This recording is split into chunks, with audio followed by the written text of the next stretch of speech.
Hey guys, just want to say thanks for tuning in today.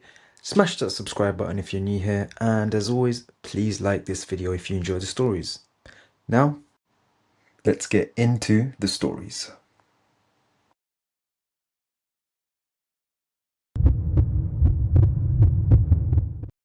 I didn't even want to go on the date. That's probably the part that bothers me the most now. If I had just stayed home that night, none of it would have happened, or at least I wouldn't know about it. I only went because I was bored and my friend kept saying I needed to stop staying all the time. So I downloaded the app again, scrolled for maybe 10 minutes, and matched with her. Her name was Leah. Her profile was simple, not trying too hard. Just a few pictures, nothing overly edited, and a short bio about liking quiet places and late night drives. She didn't look fake, which is rare on those apps. We didn't talk for long before deciding to meet. That should have been a warning, but it didn't feel weird at the time. Some people just don't like texting much. I figured she was one of those. We picked a place about 20 minutes from where I live. Not too busy and not completely empty either. One of those small restaurants that's always kind of quiet, but never fully dead. The whole day leading up to it, I felt normal. No weird gut feeling, nothing telling me not to go. I even remember thinking this might actually be decent for once. I got there a bit early and sat near the window. I kept checking my phone, just out of habit, not because I was nervous. Everything felt normal. That's what makes it worse now. She walked in about 5 minutes later. I recognized her right away from her photos. Same face, same hair, nothing off about it. She smiled, came over, sat down like it was completely normal. And for the first few minutes it was. We started talking about basic stuff. Work, where we grew up, all the usual things people say on first dates. Nothing stood out. Then something small happened that I didn't really register at first. She mentioned the town I grew up in. I hadn't told her that. Not on the app, not in person yet. It hadn't come up. I remember pausing for a second, trying to figure out if I'd said it earlier without noticing. Sometimes I talk without thinking, so I brushed it off. I just assumed I'd mentioned it and forgot. But then she got more specific. She started talking about a street near where I grew up. Not a main road or anything obvious. It was a small side street that only people who lived there would know. That's when I actually noticed. I asked her how she knew that place. She just said she'd heard of it. That answer didn't make sense, but she didn't act weird about it. She just kept talking like it was normal. I tried to move past it, but I couldn't stop thinking about it. Then she brought up something else. My old school. Not just the name, but details about it. The layout, the feel behind it, even the broken fence that was there for years. I felt this tight feeling in my chest, like something wasn't adding up. I asked her again how she knew all this. Same kind of answer. Casual, like it wasn't a big deal. At that point, I started replaying everything I told her, trying to figure out if I'd somehow given her all this information without realizing. But I hadn't. We barely talked. Then it got worse. She started talking about things I had never told anyone I met online. Like you and my friends now know some of this stuff. She mentioned a time from when I was a kid. I must have been around 8 or 9. I got lost in a supermarket and ended up in the storage area behind the doors. I remember sitting there, crying until someone found me. I haven't talked about that in years. I didn't even remember it properly until she brought it up. The way she described it was exact. The gray floor, the loud humming sound from the machines, the way I sat near the corner. I felt like I couldn't breathe for a second. I asked her straight how she knew that. She looked confused, like I was the one being weird. And she said she'd never met me before. That's when everything shifted. Before that, it was just strange. After that, it felt wrong. I tried to laugh it off, like maybe she was guessing or mixing me up with someone else, but she kept going. Every time she mentioned something, it got more specific. She talked about the time I broke my arm falling off a bike near my old house. Not just that it happened, but the exact spot. The hill, the cracked pavement at the bottom. She even mentioned the color of the bike. No one knows that except my parents. I started feeling cold, like my whole body just dropped. I checked my phone at one point, thinking maybe this was some kind of prank. Maybe my friend set this up somehow. But there was nothing. No messages, no signs of anything like that. And she kept acting completely normal. That's the part that messed with me the most. She wasn't acting creepy or intense. She was calm, relaxed, like we were just having a normal conversation. But everything she was saying wasn't normal. At one point, she brought up my old house. Not just the street, but the exact house. She described the front garden, the uneven steps, even the small crack near the window. I haven't lived there in years. I didn't know what to do anymore. I didn't want to cause a scene, but I also didn't want to sit there and pretend this was okay. I asked her again if she was sure we hadn't met before. She said no. Completely certain. Then she asked why I kept asking that. I didn't even know how to answer that. I felt I was stuck between thinking she was lying or something much worse that I couldn't even explain. Then she said something that made everything stop. She mentioned my old bedroom. Not just that I had one there, but how it looked. Where the bed was, the posters on the wall, even the small dent in the door from when I slammed it once. No one should know that. No one. I remember just sitting there staring at her, trying to figure out if this was real. I asked her how she knew about that. She paused for a second, like she was thinking. Then she said she didn't. She said she was just guessing. But there's no way anyone could guess that. Not that specific. Not that accurate. I started noticing small things after that. The way she looked at me sometimes like she was trying to remember something. The way she hesitated before answering certain questions. It felt like she knew more than she was saying, but at the same time, she seemed genuinely confused when I pressed her. Like she believed she didn't know me. That's what made it worse. If she had just admitted it, it would have made more sense. But she didn't. We ended the date not long after that. It wasn't dramatic or anything. Just a normal ending, like two people who might or might not see each other again. But it didn't feel normal. I walked home feeling like something was completely off. I kept replaying everything in my head, trying to make sense of it. There wasn't any. When I got home, I did something I hadn't done in years. I went looking through old photos and stuff my parents kept. I found pictures of my old room. Everything she said was right. Every detail. Even things I had forgotten until I saw them again. I checked her profile again later that night. It was still there. Same photos, same bio, nothing changed. I even scrolled through her pictures carefully, looking for anything that could explain it. There was nothing. No connection to me. No mutual places. Nothing. I didn't message her again. Neither did she. A few days later, her profile disappeared.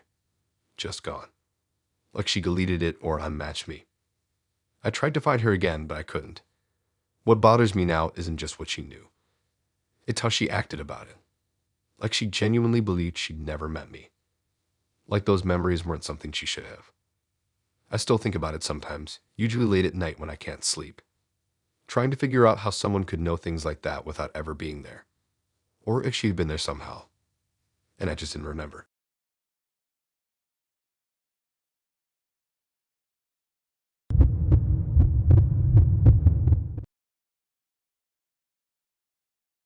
I knew I was being ghosted before I even admitted it to myself.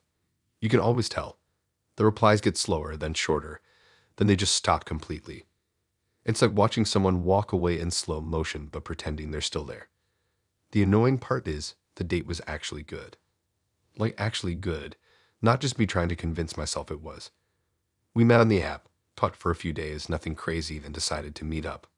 It felt easy. No awkward pauses, no forced conversations. He was funny in a normal way, not trying too hard, and he actually listened when I talked. His name was Ethan. We met in a small late-night cafe near the edge of town.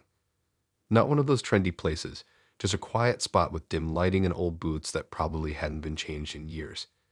It felt kind of calm in there, like time moved slower. The whole date lasted maybe 2 hours, but it didn't feel like it. He walked me back toward my street after, not all the way to my house, just close enough. It didn't feel weird or rushed. Everything about it felt normal, which honestly made it stand out more. Before we split off, he said he'd text me when he got home. He never did. At first, I didn't think much of it. People forget, or fall asleep, or get busy. I went to bed thinking I'd probably wake up to a message. I didn't. The next day, nothing. I waited a bit before messaging him first. Just something simple, not clingy or anything. No reply. That's when I started to feel it. That quiet, annoying realization that it's over before it even started. I checked the app. His profile was still there. He hadn't unmatched me. That made it worse somehow. Days went by, still nothing. I even checked his profile again at one point just to make sure I wasn't imagining things. Still there. Same photos, same bio. Just no messages. After about a week, I gave up. I stopped checking. Deleted the app for a bit, just to avoid thinking about it. It was annoying, but not exactly unusual. People ghost all the time. I moved on. Or at least I thought I did. About 3 weeks later, I re-downloaded the app out of boredom again. I wasn't even thinking about him anymore. Then I saw the notification. A message. From him. I remember staring at his name for a second, trying to process it. It felt weird, like seeing someone you thought you'd never hear from again just pop back up like nothing happened. I opened it. The message wasn't normal. It wasn't an apology or an excuse or anything like that. It was messy, like rushed. He said something about not having much time. Something about needing me to remember him. It didn't make sense. At first, I thought maybe he was joking or trying to be dramatic for attention, but it didn't read like that. It felt off. I replied, asking what he meant. He answered quickly, too quickly. His messages were all over the place. He kept saying things about being reset, like it was something normal to say. He said he wasn't supposed to remember things, but he did this time. That's when I started feeling uneasy. I asked him what he was talking about, and instead of explaining, he started mentioning things from our date. Small details. The table we sat at, the drink I've ordered, the exact joke he made about the broken light in the corner. Stuff that only someone who was there would know. But the way he said it made it sound like it wasn't supposed to exist anymore. Like those memories had been wiped or something. I didn't know how to respond to that. Part of me thought he was messing with me, but another part didn't buy that at all. It didn't feel like a joke. Then he said something that made everything worse. He said if I saw him again, I had to act like we'd never met. I just stared at my phone. He kept sending messages like he was panicking but trying to stay controlled. He said they were watching patterns. That repeating things was what got him taken. I didn't even know what that meant. I asked who he was talking about. He didn't answer directly. He just said not to trust anything that seemed normal. That's when I almost blocked him. It felt like too much, like I'd somehow gotten involved in something weird without realizing. But before I could do anything, he sent another message. He asked me to meet him again. Same place. Same time. He said it was important. I shouldn't have agreed. But I did. I think part of me just wanted answers. Or maybe I didn't believe it was real. The whole thing felt too strange to actually be happening. The day of the second meeting felt completely different from the first. Before, I was relaxed. This time, I kept checking the time, checking my phone, thinking about everything he'd said. I almost didn't go. I actually stood outside the cafe for a few minutes debating whether to just leave. But then I went in. He was already there, sitting in the same spot as before. Same posture, same clothes style, same everything. But something was off. I could tell immediately. It wasn't anything obvious. He looked exactly the same. But the way he moved felt slightly delayed, like he was reacting instead of acting. I sat down across from him. He smiled, but it didn't feel real. Like he was copying the version of himself from before. He started talking like it was our first time meeting. Same kind of questions, same tone. Like he didn't remember anything. I tried to play along at first, just to see what would happen, but it felt wrong. I brought up something from our first date. He didn't recognize it. Not even a little. It was like talking to a different person wearing the same face. Then something small happened. He paused mid-sentence. Just stopped. His expression changed slightly, like something clicked for a second. And he looked straight at me. Not like before. This time it felt real. Like he actually saw me. He didn't say anything different, but his face shifted in a way I can't really explain. Like he was trying to remember something and couldn't fully get there. Then just as quickly it was gone.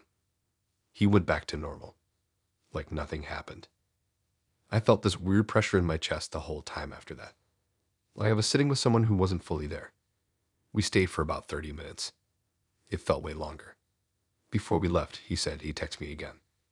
Same as last time. I already knew what was going to happen. And yet he didn't. Again. When I got home, I checked the app. His profile was gone. This time completely. not just the chat. Everything. Like he never existed. I went back and read our messages from before, but even those were gone. The only thing left was what I remembered. And that one moment in the cafe where he looked at me like he actually knew me. It's been a while now.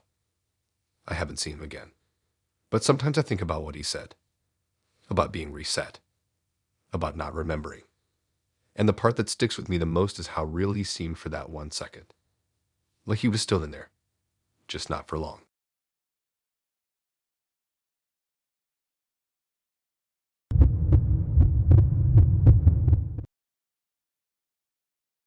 I didn't realize how weird it was until I was halfway through my meal, and she still hadn't even picked up her fork. At first it just felt like one of those small things you don't question, like maybe she wasn't hungry or she'd already ate. But it kept going, and the longer it went on, the more it started to feel wrong in a way I couldn't explain. The date itself wasn't supposed to be anything serious. I had just moved into a new area for work, didn't really know anyone, and got bored enough to download a dating app again. Same cycle as always. Scroll, match, maybe talk, maybe not. That's where I found her. Her name was Kara. Her profile was simple, almost too simple. 2 photos, both kind of plain. No big smile, no dramatic poses, just her standing in different places looking straight at the camera. Her bio was barely anything, just a line about liking quiet evenings and people who pay attention. I remember thinking that was a weird thing to write. People who pay attention. I messed with her anyway. Our messages were short but consistent. She didn't send long replies, but she always replied quickly. There was something kind of focused about the way she typed, like she was paying full attention to everything I said. It didn't feel flirty or overly friendly, just direct. After a couple days, we agreed to meet. She picked the place. That should have been my first warning. It wasn't a popular restaurant or anything. It was this small place on the edge of town, kind of tucked between a closed-down shop and an empty parking lot. I hadn't even noticed it before, and I'd driven past that road a few times already. When I got there, it was quieter than I expected. Not empty, but close. A couple people at one table, one guy sitting alone near the window, and that was it. She was already there, sitting at a table near the back. I recognized her immediately from her photos, but in person she looked slightly different. Not in a fake way, just stiller. Like she wasn't reacting to things around her the same way other people do. I sat down and everything started normal. Basic conversation, same as any first date, where I moved from what I'd do, stuff like that. But even early on, I noticed something. She was watching me. Not in a normal way. Not like someone making eye contact during a conversation. It was more constant than that, like she wasn't really looking away at all. At first, I thought I was overthinking it. Some people just have intense eye contact. Then the food came. I ordered something simple, and she had ordered 2. At least I thought she did. When the plates were set down, she didn't react at all. Didn't look at the food. Didn't reach for anything. She just kept looking at me. I picked up my fork and started eating, trying to act normal. I figured she'd start once I did. She didn't. A few minutes went by. Then 10. Her food just sat there untouched. Not even moved slightly. I asked if everything was okay, trying to keep it casual. She said yes. Then went back to watching me. That's when it started to get uncomfortable. There's something about being watched like that while you're eating that makes everything feel off. Every movement feels too noticeable. Even just lifting a fork feels strange when you know someone's paying that much attention. I slowed down without really meaning to. She noticed. That's the thing. She noticed every small change. If I paused, she reacted. If I moved, her eyes followed it instantly. It didn't feel natural. At one point, I took a sip of my drink, and I saw her eyes shift to the glass, watching it like it mattered. That's when I got this weird thought in the back of my head, like she wasn't just watching me. She was studying me. I tried to shake it off. I kept eating, but it didn't feel normal anymore. 7. She still hadn't touched her food. Not even once. It got to the point where I couldn't ignore it anymore. I asked why she wasn't eating. She said she wasn't hungry. But the way she said it didn't match the situation. Who orders a full meal and then doesn't even touch it? The longer it went on, the more tense everything felt. The restaurant was quiet, but it felt even quieter around our table. Like everything outside of it didn't matter. Just me and her watching me. I started noticing other things too. She barely blinked. Not in a creepy, exaggerated way, just less than normal. Enough that it stood out once I paid attention. And every time I looked away and then looked back, her eyes were already on me, like they hadn't moved. I finished my food faster than I wanted to, just to have something to do. She didn't react when I was done. Didn't comment on it. Just kept watching. After a while, I said we should probably leave. She agreed immediately. No hesitation. We got up, and I noticed something that made my stomach drop a bit. Her food was exactly how it had been when it arrived. Completely untouched. Not even slightly disturbed. We left the restaurant, and outside it felt different, like I could finally breathe again. She seemed more normal out there. Less intense. We walked for a bit, just around the block. The conversation was easier, but something still felt off. Like whatever had been happening inside hadn't really stopped. Just quieted down. Eventually we split off, and that was it. No weird ending. No big moment. Just a normal goodbye. I went home trying to convince myself I had imagined most of it. That maybe she was just awkward or nervous. But it didn't sit right. The next day, I looked her up again on the app. Her profile was gone. Completely gone. Not unmatched. Just not there anymore. I didn't think much of it at first. People delete their profiles all the time. But something about it stuck with me. A few days later, I was talking to someone at work about weird dates, just random conversation. I mentioned the restaurant. That's when things got worse. They recognized it immediately. Not as a popular spot, but as a place people don't really go to anymore. I asked why. They told me there had been stories about it. Not confirmed stuff, just rumors. About people meeting there and then disappearing. At first, I thought they were joking. Then they got more specific. They mentioned a few cases from the past couple years. People who went on dates and were last seen at that exact place. I felt that same cold feeling again. I asked if they knew any details. They said not much, just that in a few of those cases, the last person seen with them was a woman. No clear description, just that she didn't eat. That part made my chest tighten. I didn't tell them anything else. I just nodded and changed the subject. Later that night, I couldn't stop thinking about it. I went online and started searching. It took a while, but I found small mentions. Nothing big, nothing official, just scattered posts and comments. People talking about missing persons. About dates that never led anywhere because one person never came back. And in a few of those, there were details that matched too closely. A quiet restaurant. A woman who barely spoke. And one specific detail that showed up more than once. She never touched the food. I sat there staring at the screen for a long time after reading that, thinking about how she watched me. Every bite, every movement, like it mattered. I don't know what would have happened if I stayed longer, or if I hadn't left when I did. What I do know is I haven't gone back to that place. And sometimes when I'm eating alone, I catch myself looking up, half expecting someone to be watching me the same way. Hey guys, really sorry to disturb you, but if you're enjoying the stories up until this point, please smash that like button. That's all I'm asking for you guys. Let's break some records this year. Now back to the stories.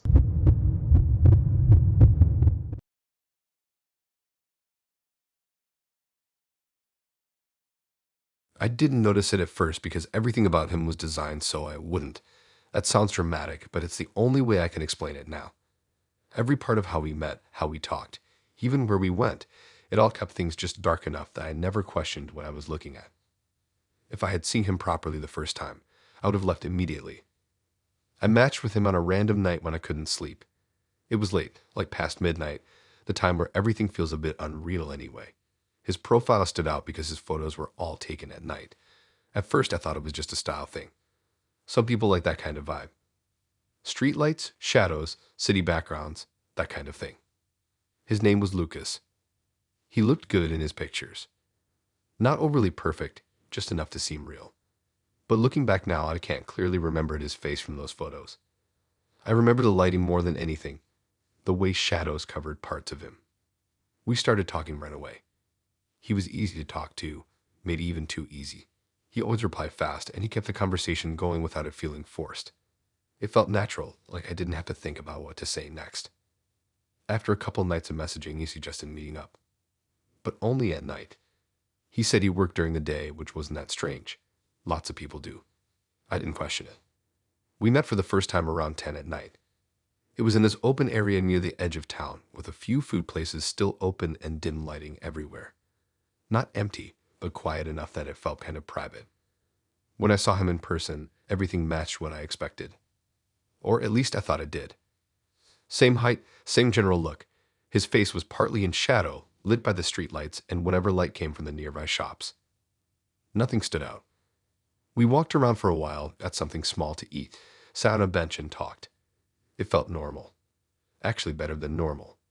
He was funny, but in a calm way, not loud or trying to impress. The whole time, I never once thought something was off. That's what gets me. We met again a few nights later. Same kind of setting. Always somewhere dim. Always late. And every time, it felt fine. I started noticing small patterns, though. He avoided really bright areas. If we walked near somewhere with stronger lighting, he'd naturally steer us away without making it obvious. At the time, I just thought he liked quieter places. There was one moment during the third time we met that stuck with me. We were standing near a street lamp, one of the brighter ones. For a second, the light hit his face more clearly than before. I remember feeling like something didn't look right, but it passed so quickly I couldn't even process it. Like my brain just skipped over it. I didn't say anything. I just ignored it. We kept meeting like that for about 2 weeks. Always at night. Always in places where you couldn't see everything clearly. And then I ruined it. Or maybe I finally did something right. I asked if we could meet during the day.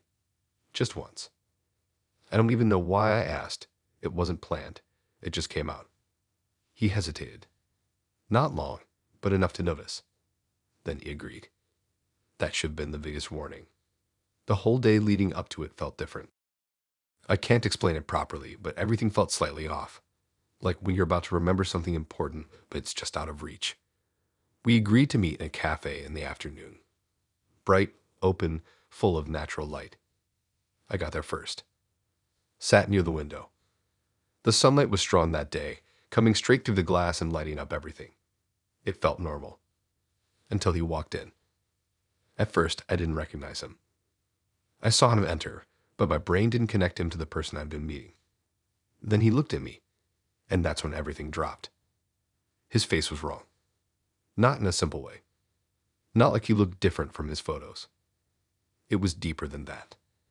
The proportions didn't make sense. His eyes were slightly too far apart, but not evenly. One sat just a bit higher than the other. His mouth looked like it was placed too low, like it didn't line up with the rest of his face properly. His nose was narrow, but bent in a way that didn't match any normal structure. It wasn't extreme enough to be immediately obvious if you glanced quickly. But when you looked directly at him, it didn't fit together. Like someone tried to build a face from memory and got the details slightly wrong. I felt this instant wave of panic, but I didn't move. I couldn't. He walked over and sat down like nothing was wrong. Like this was completely normal. Up close, it was worse. The light made everything clear. There was no shadow to hide anything. Every detail was just off. And the worst part was his expression. He was smiling, but it didn't match his face properly. Like the movement didn't align with the structure. I felt sick just sitting there. I tried to act normal, but I couldn't stop staring. My brain kept trying to fix what I was seeing like it was a mistake that would correct itself if I looked long enough. It didn't. The longer I looked, the worse it got. I started noticing more. The way his eyes moved slightly out of sync when he looked around. The way his mouth stretched a bit too far when he smiled. It felt wrong on a level I can't fully explain. Like my brain was telling me this isn't a person. He didn't seem to notice my reaction. Or maybe he did, and just didn't care. He talked the same as before. Same voice, same tone. That made it even worse. Everything else about him was consistent. Just not his face. I tried to cut it short. I said I wasn't feeling well, something like that. He paused for a second. And then something changed. Not fully, just slightly. His expression dropped. And for a second, his face looked even more wrong. Like whatever was holding it together slipped. I stood up almost immediately. I didn't even wait properly, just grabbed my stuff and left. I didn't look back. I walked fast, then faster until I was far enough away that I felt like I could breathe again. Later that night, I checked his profile. It was gone. Completely gone. I tried to remember his photos, but I couldn't. Not clearly. Every time I tried, my mind filled in shadows where his face should have been. Like it was never fully visible to begin with. I haven't seen him since. But sometimes when I'm out at night, I notice something. People standing just outside of the light. Faces you can't quite make out. And now I can't stop thinking about how easy it was to ignore something that obvious just because I couldn't see it clearly. I don't meet anyone at night anymore. Ever.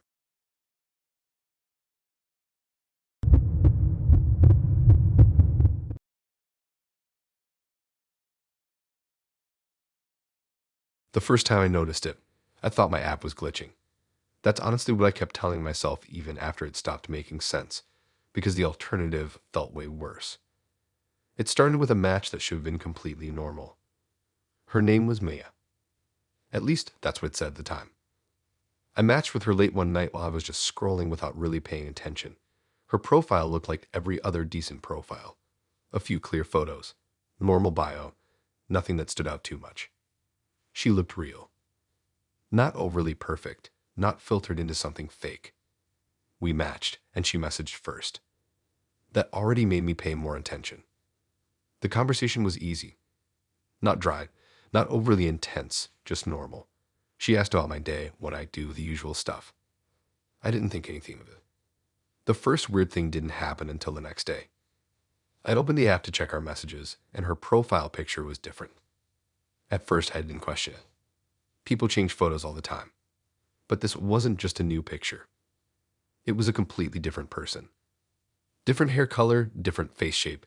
Even the background in the photo looked like a completely different place. I stared at it for a while, trying to figure out if I had just remembered it wrong. That happens sometimes, especially if you match with a lot of people. But when I opened the chat, everything was still there. Same messages, same tone. Nothing had changed except her profile. Her name was still Mia, so I ignored it. I kept talking to her like normal. She didn't mention the change, didn't act any different. The conversation felt exactly the same as before. That should have been enough to make me stop, but it wasn't. I just told myself maybe she was using old photos before and updated them. That explanation lasted about a day, because the next time I opened the app, it changed again. New name this time. Not Mia anymore. Now it said Chloe. And the photos were different again. Another completely different person. This one had darker hair, a different style, even a different kind of background in every picture. I actually checked if I had opened the wrong chat, but I hadn't. It was the same conversation, same messages, even the same typing style. I scrolled up just to be sure. Everything was exactly where it should be, like nothing had changed. Except everything had changed. I remember sitting there for a good few minutes just staring at it, trying to make sense of it. Then she sent a message, right as I was looking at the profile, like nothing was wrong. I didn't know what to say, so I just replied normally. Part of me wanted to ask about it, but I didn't know how. How do you even bring that up without sounding insane? So I didn't. I just kept talking. But now I was paying attention. Every detail. Every small thing. And the more I paid attention, the worse it got. Her personality stayed consistent. That's what made it so strange. Even though the name and photos kept changing, the way she talked didn't. Same jokes. Same way of replying. Same timing. It felt like the same person wearing different faces. A couple days went by, and it happened again. New name. New photos. This time the profile said Hannah. I didn't even feel surprised anymore. Just this heavy, uncomfortable feeling like I was watching something I shouldn't be seeing. I finally asked about it. Tried to keep it casual, like maybe I was just confused. She responded like she didn't know what I was talking about. Like her profile had always been the same. That answer didn't help. It made it worse. because she didn't sound like she was lying. She sounded normal. Completely normal. After that, I started checking her profile constantly. Every time I opened the app, I looked. Sometimes it stayed the same. Sometimes it didn't. There didn't seem to be any pattern. The names kept changing. The faces kept changing. Different ages too. I noticed that after a while. At one point the profile said 22, then 26, then 24. But the chat never changed. Not once. It was like the conversation existed separately from whatever the profile was doing.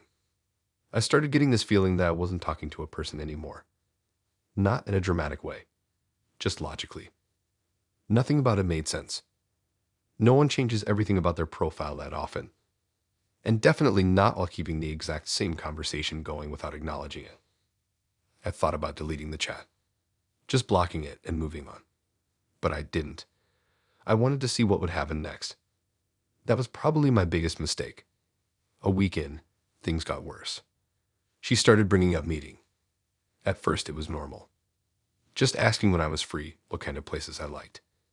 But every time I checked the profile, it was someone different asking. Different name. Different face. Same conversation. Same tone. It started to feel like I was being pushed towards something. Like the profile didn't matter. Only the chat did. I kept putting it off. Making excuses. Saying I was busy. But she kept bringing it up. Not aggressively. Just consistently. Then one night, something changed. I'd opened the app and the profile didn't just look different. It looked wrong. I can't explain it properly. The face in the photo looked normal at first glance. But the longer I looked, the more it felt off. Like certain parts didn't line up properly. Not in a clear way, just enough that it didn't feel right. The name was something I hadn't seen before, and the age was blank. Just empty. That had never happened before. I opened the chat. Everything was still there. Every message. Every detail. Unchanged. Then she sent another message. Right away. Like she knew I was looking. This time the tone felt different. Still similar, but slightly off. Like it was trying to sound the same but didn't fully get it right. That's when I felt it clearly for the first time. I wasn't talking to a normal person. I don't know what I was talking to, but it wasn't that. I stopped replying after that. Just left the message there. Unread for a while. Then opened it. Then left it again. The next day, I checked the app. The profile had changed again. New name. New face. But this time something else was different. The chat history was longer. Messages I didn't remember sending were there. Not a lot. Just a few. But enough to notice. I scrolled up, trying to figure out if I had just forgotten. But I hadn't. They weren't mine. They were written in my style, but slightly off. Like someone copying how I talk. My chest felt tight just looking at it. I checked the timestamps. They were from late at night. Times when I was asleep. I know I was asleep. After that, I deleted the app. Not just logged out. Deleted it completely. I didn't want anything to do with it anymore. For a few days, I tried to forget about it. And it almost worked. Until I got a notification. Not from the app. From my messages. A number I didn't recognize. The message was short, but I knew immediately. Same tone. Same way of writing. I opened it. There was no name. No profile picture. Just the message. And for a second, I felt that same feeling again. Like something was still there. Still following the conversation. Even without the app. I didn't reply. I blocked the number. I haven't heard anything since. But sometimes when I'm scrolling through anything online, I get this weird feeling. Like something is watching patterns. Switching faces. Trying to match whatever I expect to see. And the worst part is, I still remember the chat perfectly. Even though I deleted it. Every message. Exactly how it was. Or at least how I think it was.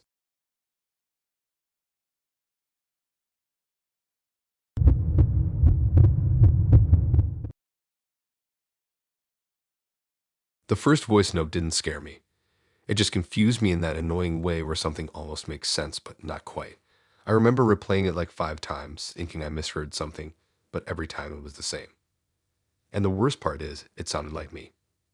Not exactly like my voice, but the situation, the words, the tone, everything about it felt like something I would say. The problem was, I hadn't said it yet.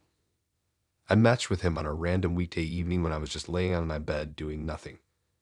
I wasn't even looking for anything serious, just scrolling because I was bored. His name was Daniel. His profile didn't stand out much. Normal photos, normal bio, nothing that made me think twice. He looked like someone I'd pass on the street and not think about again. We matched, and he messaged first. The conversation started normal. Nothing weird. Just basic stuff about work, music, random opinions. He seemed chill, not overly intense, not dried either. After a while, he suggested switching to voice notes. I didn't think anything of it. Some people prefer that. So we did. At first, it was normal. Short voice messages, just talking about random things. His voice matched what I expected. Calm, slightly quiet, nothing off about it. Then the first weird one happened. He sent a voice note, and when I played it, I froze halfway through. It was him talking, but he was describing a conversation. A conversation I hadn't had yet. He mentioned something about me complaining about my job, specifically about a coworker who always left early. I hadn't told him that. I hadn't even talked about my job much at all. But it was true. That exact situation happens all the time. The way he described it was so specific, it didn't feel like a guess. I remember just sitting there, staring at my phone, trying to figure out if I'd somehow already said it in a message and forgot. So I scrolled back. I hadn't. Not even close. I asked him about it. He replied like nothing was strange. Said he was just guessing. That answer didn't sit right, but I let it go. I told myself maybe it was a coincidence. People complain about work all the time. Maybe he just guessed something common. Then it happened again. The next voice note he sent was longer. And this time, it was more specific. He described me sitting on my bed, talking into my phone, saying I was tired and thinking about quitting my job. That exact situation. Down to the detail. I was literally sitting on my bed when I listened to it. But I hadn't recorded anything like that. Not for him. Not for anyone. I checked my phone recordings, thinking maybe I accidentally sent something. There was nothing. No recordings. Nothing even close. I didn't reply right away that time. I just kept replaying it, listening for anything that could explain it. There wasn't anything. It was just him describing something I hadn't done. Yet. That night, I tried to ignore it. I put my phone down and just watched random videos, trying not to think about it. Eventually, I fell asleep. The next day, I woke up to another voice note. I almost didn't play it, but I did, and I wish I hadn't. This one was different. It started normal, just his voice again, but then it shifted. He started describing a conversation between me and him, like an actual conversation. He said things I hadn't said yet, but the way he said them sounded exactly like how I talk. Same tone. Same kind of words I'd use. It felt like listening to a recording of something that hadn't happened. I paused it halfway through. My heart was beating way too fast for something that didn't even make sense. I didn't know what I was feeling at that point. It wasn't just confusion anymore. It was something heavier. Like I was hearing something I wasn't supposed to. I didn't respond that day. Not at all. I just left everything. Tried to forget about it. But later that night, I ended up opening the chat again. And there was another voice note. I didn't even remember him sending it. I just saw it sitting there. I played it. And this time, it made everything worse. He described me listening to the voice notes. Specifically how I kept replaying them. How I paused in the middle. Even how I looked around my room like someone might be there. I felt cold instantly. Because I had done that. Exactly that. After hearing the second voice note earlier, I had looked around without even thinking about it. And now he was describing it. Like it had already happened. Or like he knew it would. I started thinking maybe he was watching me somehow. That was the only explanation that made sense at the time. But even that didn't fully explain it. Because some of the things he described hadn't happened yet when he sent the voice notes. I checked the timestamps. They were sent before. That's what messed with me the most. If he was watching me, how was he describing things before I did them? I stopped using voice notes after that. I switched back to texting. I told him I preferred it. He didn't argue. He just went along with it. But the voice notes didn't stop. He kept sending them, even when I didn't reply. I stopped opening them for a while. Just let them pile up. But the curiosity got to me. It always does. After a couple days, I opened one again. And this one changed everything. It wasn't just random future conversations anymore. It was specific. He described me meeting him, where it would happen, what I would wear, even small details like how I'd hesitate before sitting down. I hadn't agreed to meet him. Not yet. But hearing it laid out like that made it feel like it was already decided, like it was going to happen whether I wanted it to or not. I felt stuck, like I was following something that had already been planned.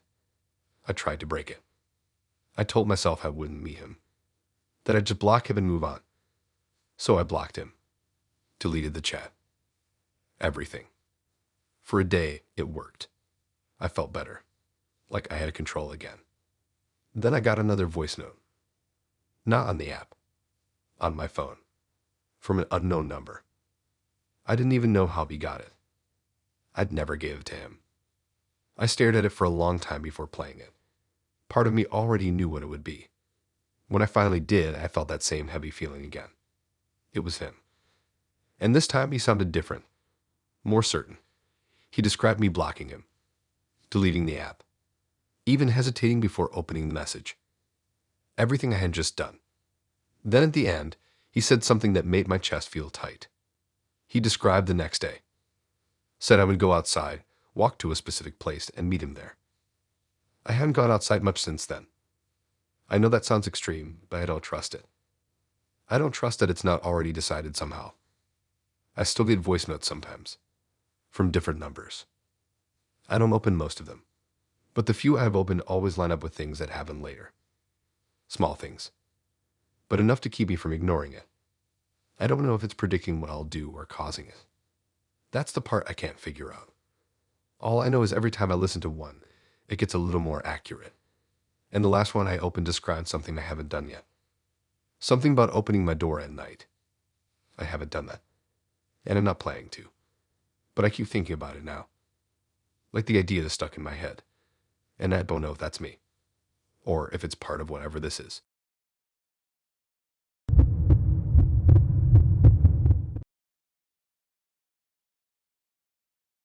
I noticed it in the worst possible way.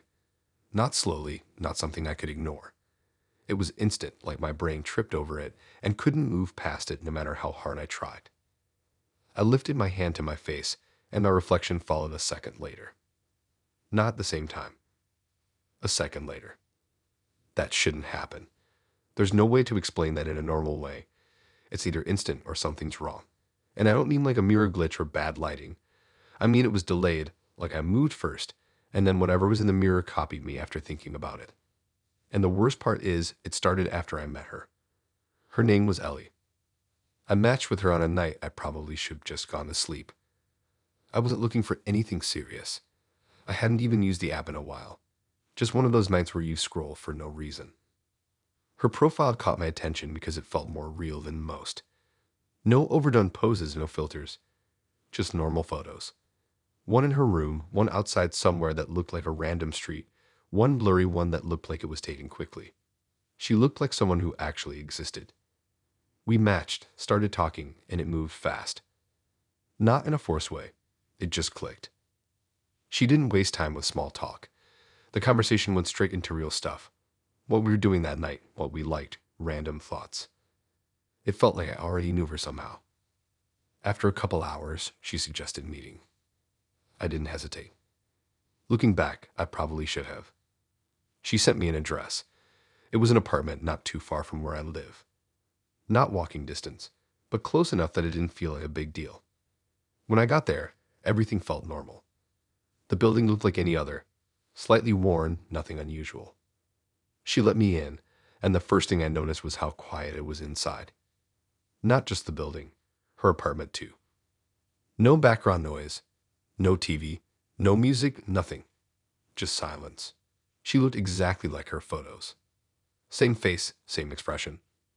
If anything, she looked even more real in person. We talked for a bit, just sitting in her living room. It felt easy, like the messages had just continued into real life. There was nothing that stood out as strange. No warning signs.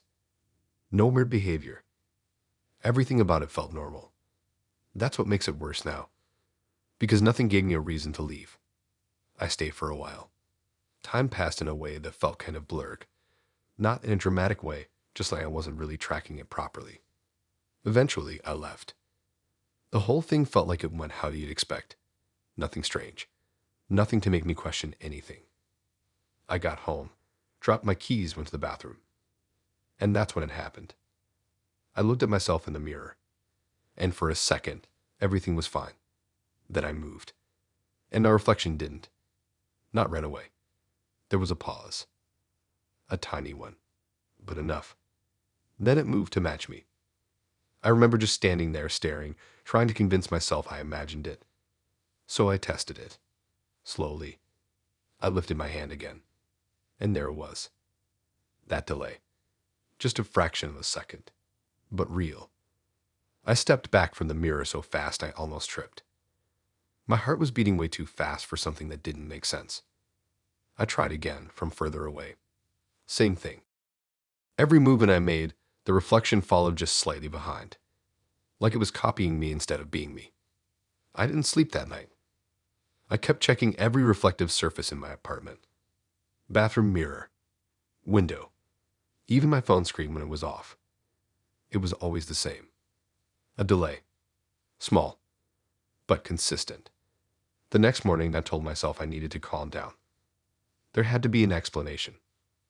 Something with my eyes, lighting, anything. I avoided mirrors for a few hours. Tried to distract myself. Then I checked my phone. Her chat was still there. I opened it, half expecting something weird. Nothing. Just our conversation from the night before. I sent her a message. No reply. I waited a bit, then checked her profile. It was gone. Not unmatched. Gone. Like it never existed. I searched for her name. Nothing. I scrolled through my matches. Nothing. But the chat was still there. That's what didn't make sense. How could the chat exist if the profile doesn't? I tried calling the number she used to text me the address. It didn't connect. Like it wasn't a real number. That's when I started feeling that same heavy pressure again. Like everything was slightly off, but I couldn't fix it. I went back to the mirror. The delay was still there. Maybe even slightly worse. I moved faster this time. And for a split second, my reflection didn't just lag. It hesitated. Like it wasn't sure what to do. Then it caught up. I stepped back again, my chest tight. That wasn't just delay. That felt like something else. I stopped checking for a while after that. I covered the bathroom mirror with a towel. Avoided looking at anything reflective. But it didn't fully go away. You don't realize how many reflective surfaces there are until you're trying to avoid them. Windows. Screens. Even dark surfaces. I kept catching glimpses. And every time, there was that delay. Then a few days later, something changed. I walked past the mirror without thinking. And I saw it move. Before I did. Not by much. Just enough to notice. I froze immediately. Slowly turned my head toward the mirror. And this time, it matched me perfectly. No delay. Nothing wrong. Like it had corrected itself. That should have made me feel better. It didn't. Because now I didn't trust it at all. I went back to the chat later that night. Still there. Every message. Every detail. But something new had appeared. At the bottom. A message I didn't send. It was for me. My name. My side of the chat. But I hadn't typed it. I stared at it for a long time, trying to remember if I somehow forgot. But I knew I hadn't. It wasn't something I would have said. Not exactly. It was close, but slightly off. Like someone trying to sound like me. I didn't touch anything after that. I just closed the app. Now I don't check mirrors the same way. I don't trust what I see. Sometimes everything lines up perfectly. Sometimes there's a delay again. And once, just once, I saw it move before me. Only for a second. But that was enough. I haven't tried to find her again. I don't even know if she was real. All I know is something changed after that night. And whatever I see in reflections now, I'm not fully sure it's me anymore.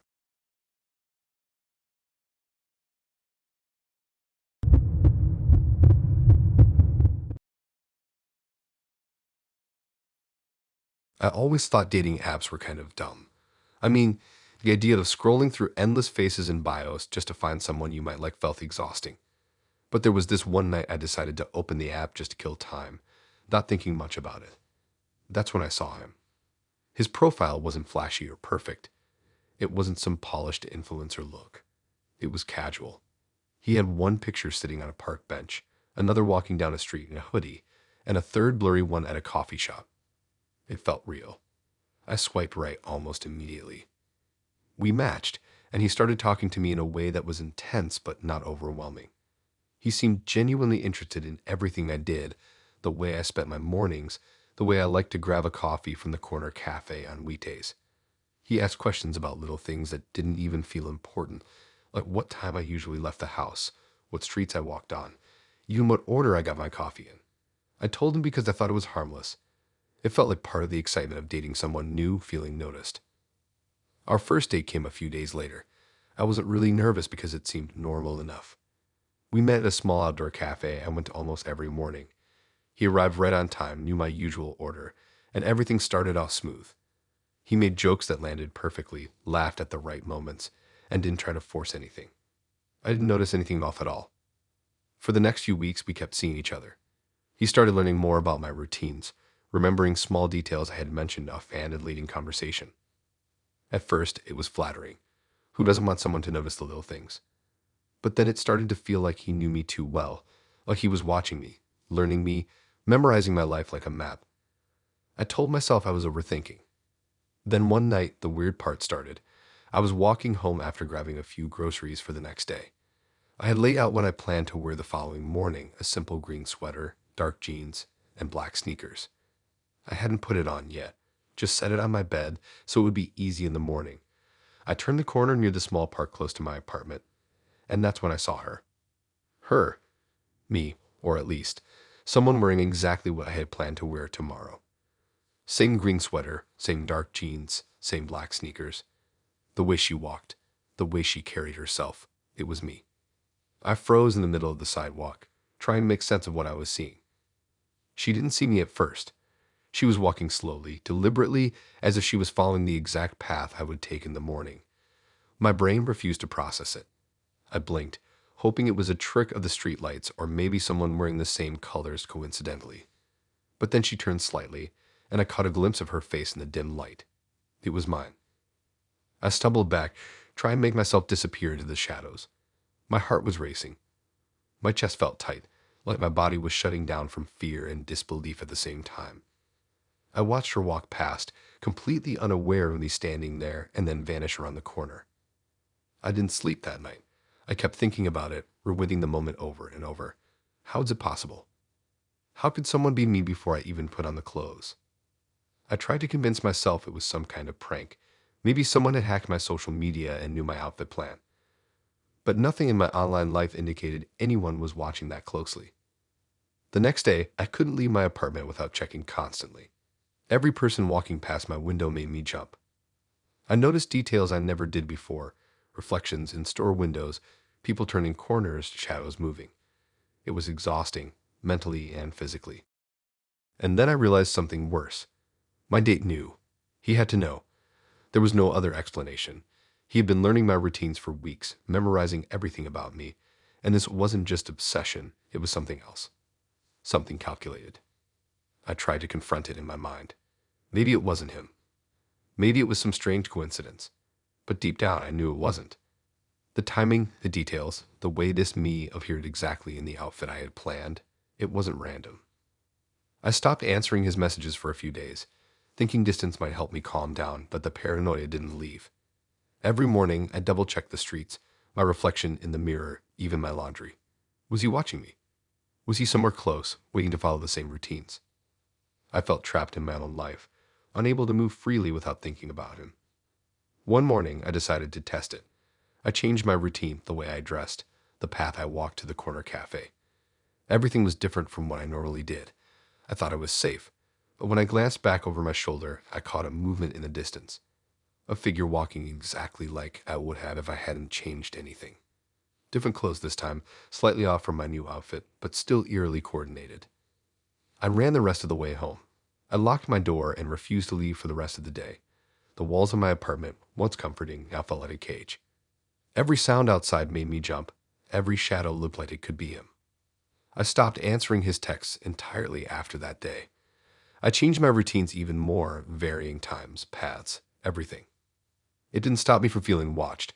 I could sense it, the pressure of someone knowing exactly where I would be, what I would wear, what I would do.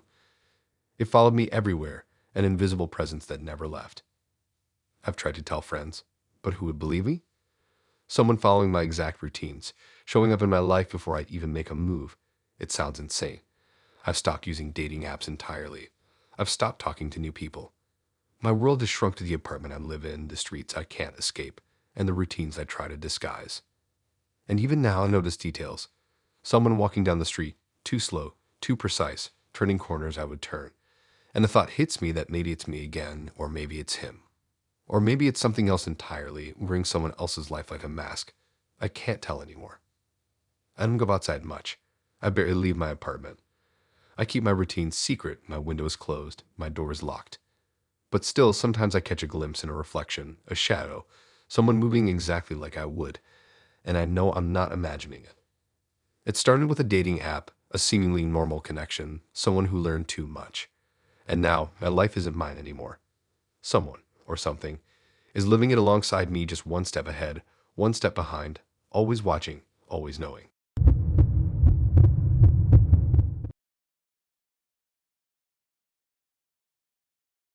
I never thought I'd get freaked out by a dating app. I figured they were just stupid little distractions for people bored at night, swiping endlessly while half watching a show or scrolling through random news. But I guess I hadn't realized how personal these apps can get, how much information you end up giving without even thinking. I matched with her one night on a whim, mostly because she looked familiar in a way I couldn't place, and her profile was just weird enough to catch my attention. There was no real bio, just a few casual photos. One sitting on a cafe patio, one laughing at a concert I hadn't been to, one of her holding a dog that wasn't mine but looked like it could be. I swiped right. At first, she was normal. She asked questions about my life, but it didn't feel invasive at all. It felt like attention, and after a long day, I didn't really care. Our conversation flowed easily, not forced, not over the top. I started looking forward to her messages, which I guess is normal when you match with someone new. But soon little things started feeling off. She remembered stuff I hadn't told her, not in a creepy, you told me in detail before way, but in a how does she know this way. Things like my whole apartment number, the exact subway car I usually take, the way I always sip my coffee when it's too hot. Little things, but ones that didn't make sense. It got worse when I tried to pull away. I decided after a week that maybe I was moving too fast, that I needed some space. I opened the app to unmatch her, expecting the usual tap, confirm, done. But as soon as I hit the button, the app froze. Completely froze. I closed it, restarted my phone, tried again. Crashed. Every time I attempted it, it crashed. And then, after about the third crash, a message appeared in my inbox from her. Just one line, you don't get to leave. Not again. I stared at my phone, heart racing. Not again. Not once, but again. My first thought was that someone hacked my account, maybe some glitch that sent a weird automated message when the app crashed. But the tone, it wasn't just mechanical. It had a weight to it, like she knew exactly how I felt, knew exactly what I was thinking when I tried to leave. I didn't respond. I thought if I ignored it, it would go away. But the next day, she sent another message. Something about how I couldn't run from her, how leaving was never an option. I tried but installing the app. I even reset my phone. Nothing worked. Every time I reinstalled, every time I opened the app, her profile was still there, waiting, even if I had unmasked her a dozen times, and the messages kept coming. I started noticing her in other places too. Not in person, not stalking me exactly, but in tiny ways that didn't make sense. I'd be walking past a cafe and see someone with the same jacket she had in a photo I hadn't saved. I'd scroll through a feed and see her profile pop up again, even though I had deleted the app and hadn't logged back in. It was like she was everywhere the app existed, and maybe even where it didn't. Sleep became impossible. I'd wake up thinking about the message over and over. Not again. You don't get to leave. The words drilled into my head. I kept checking my phone compulsively, opening and closing the app to see if she'd message again, as if I was trapped in some loop I couldn't escape. My friends noticed I was acting weird, not responding to texts, avoiding calls. I couldn't explain it. How could I tell anyone? It sounded insane, even to me, but I couldn't stop the feeling that she was somehow tied to me through that app, through the messages, through my account itself. I tried creating a new profile, thinking maybe I could escape by becoming someone else online. But as soon as I logged in, her profile was there again. Same pictures, same slight changes in angles, but the same profile. And the messages, still there, waiting, unchanged, almost like she'd been standing there watching me while I slept, typing the words directly into my new account. It didn't take long for me to realize this wasn't a normal situation. This wasn't someone just obsessed, not even a hacker.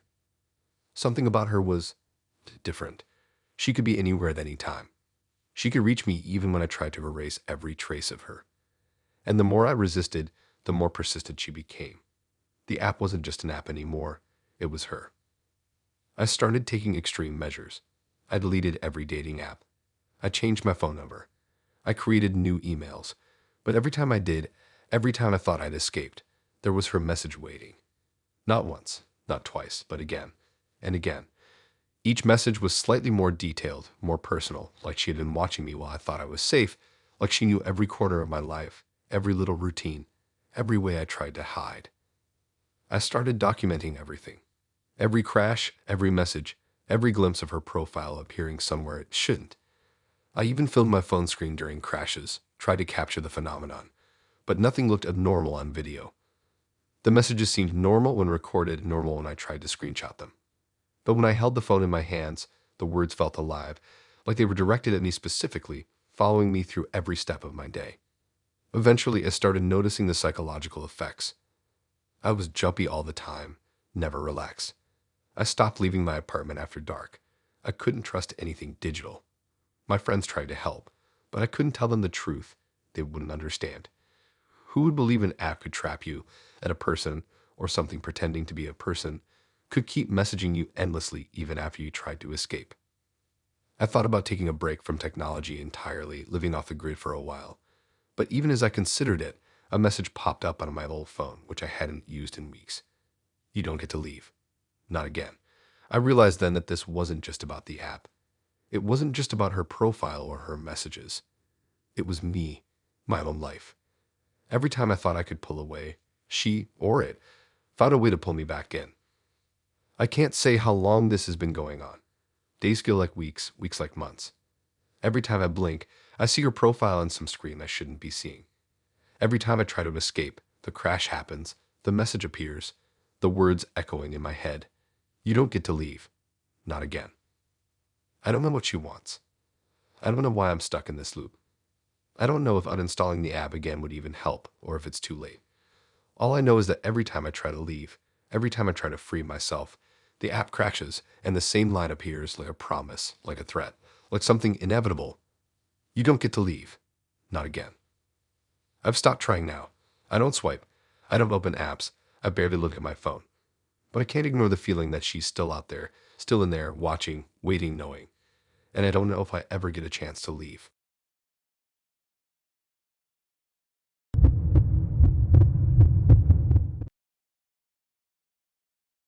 I thought dating apps were supposed to be fun. Just a little escape from real life, a way to distract yourself with someone else's photos and a few messages before bed. I wasn't expecting to feel like I'd stumbled into a horror story that was happening in real life. I matched with him late one night, scrolling half asleep, swiping because I had nothing better to do. His profile was sparse. Just a few photos. A casual smile in front of a coffee shop, a blurry shot at some party, a picture of him holding a vintage camera. There was no bio, no location, nothing. Normally, I scroll past profiles like that, but something about him caught my eye. Maybe it was his smile, or maybe it was that fleeting sense of familiarity I couldn't place. We started chatting. At first it was normal. Light conversation, a few jokes, typical small talk. But after a few days, I noticed things that didn't make sense. He knew things about me that I had never typed anywhere. Little details, tiny habits I thought were private. He could describe my morning routine as if he had been in my apartment watching me brush my teeth. At first, I thought maybe it was coincidence. Maybe he was a good guesser, reading me through conversation. But then it got specific. Too specific. I wanted to know more about him. I tried to find his social media, anything that linked back to a real life. Usually, I can find a person's Instagram or LinkedIn within a few minutes if I have their name and photos. But nothing came up. I tried every combination of his name, every photo reverse search, every online directory. Nothing. It was like he didn't exist anywhere outside of that app. I felt a knot in my stomach, but I kept talking to him, like I was hypnotized. Curiosity turned into a kind of fear. I decided to dig deeper. I started searching local missing persons databases for his photos. I didn't expect anything to come up. But then I found the first one. A report from 3 years ago. Same smile, same eyes, same camera-holding pose. The name was different, but the face was unmistakable. Then another one popped up from a different state, a year earlier, again with another name, same face, and another. Dozens of them. Different names, different ages, different dates, but all the same face. I stopped sleeping. I started noticing things in my apartment that weren't right. My phone would light up when no one was messaging me, showing his profile on apps I hadn't opened. Sometimes I thought I saw someone outside my window, a figure standing in the dark, almost blurred, but the face was too familiar. I started questioning my memory. Was I remembering wrong? Were these faces really the same, or was I imagining connections? But every time I saw a photo, I knew it was him. Always him. Always staring like he was waiting for me to realize. I tried to tell myself it was just coincidence, that people can look alike, that the internet can play tricks. But the more I searched, the worse it got. News articles from years ago about missing people who vanished without explanation. Families still searching. And in every one, the photo was him. I started feeling like he wasn't just someone hiding a life online. He was a pattern, a face that appeared where it shouldn't, a ghost wearing different names and lives. I tried meeting him in person once. I told myself I could confront him, maybe see some rational explanation, maybe just end it and block him forever. He agreed to meet at a coffee shop I had picked out. I sat in a corner watching the door, heart racing, trying to prepare myself for anything. And then he walked in. Same face as the photos, same smile. But there was something off. Not in a weird physical way, just wrong. Too smooth, too perfect, like someone had photoshopped a human into the world and sent him to meet me. I wanted to speak, to ask him about the missing persons, to understand what was happening, but I couldn't. I froze. We sat across from each other. He didn't order anything, didn't say much beyond acknowledging me. But every time I looked into his eyes, I felt like he knew exactly what I was thinking, like he had been inside my head, reading every fear, every question, every doubt. I tried to leave after a few minutes, but my legs wouldn't move. I realized then that this wasn't just a person. This was something else. Something that wore faces and identities like clothing. Something that could exist anywhere, anytime, and I couldn't fight it. After that, I stopped meeting him. I blocked his profile, deleted the app, tried to disconnect completely. But the photos didn't leave my mind. Every missing persons report haunted me. I kept seeing his face in the news, and strangers at the grocery store, and the reflection of a shop window. Sometimes I think I'm imagining it, but then I see a detail I couldn't make up. The same smile, the same way he tilts his head, the same look that waits for recognition. I can't explain what he is or why he exists. I don't know if it's human or something that has learned to mimic humanity. All I know is that I can't forget him, and I can't stop searching, even though I know it's dangerous. I keep looking at missing persons reports, connecting the faces, the names, the dates. I keep thinking that maybe if I understand him, maybe if I track the pattern, I can figure out how he works, maybe even make him stop. But I never do. He keeps moving, changing names, changing faces, disappearing and reappearing in ways that make no sense. Sometimes I wonder if the app was just a doorway, a way to reach me, to get me to see him. I keep asking myself why I feel like I've been chosen, why I see him where no one else does. And every time I think I'm safe, Every time I convince myself that he's gone for now, I find another report, another name, another face that is exactly him, waiting somewhere in the world, like he's always been there and always will be. I've stopped trying to explain it to anyone. They wouldn't understand. They'd think I'm crazy, but I know what I saw. I know what I matched with. And I know that somewhere out there, in the shadows between the digital and real world, he's still out there, waiting for the next person to notice, the next person to see the face that shouldn't exist and realize too late that they found him.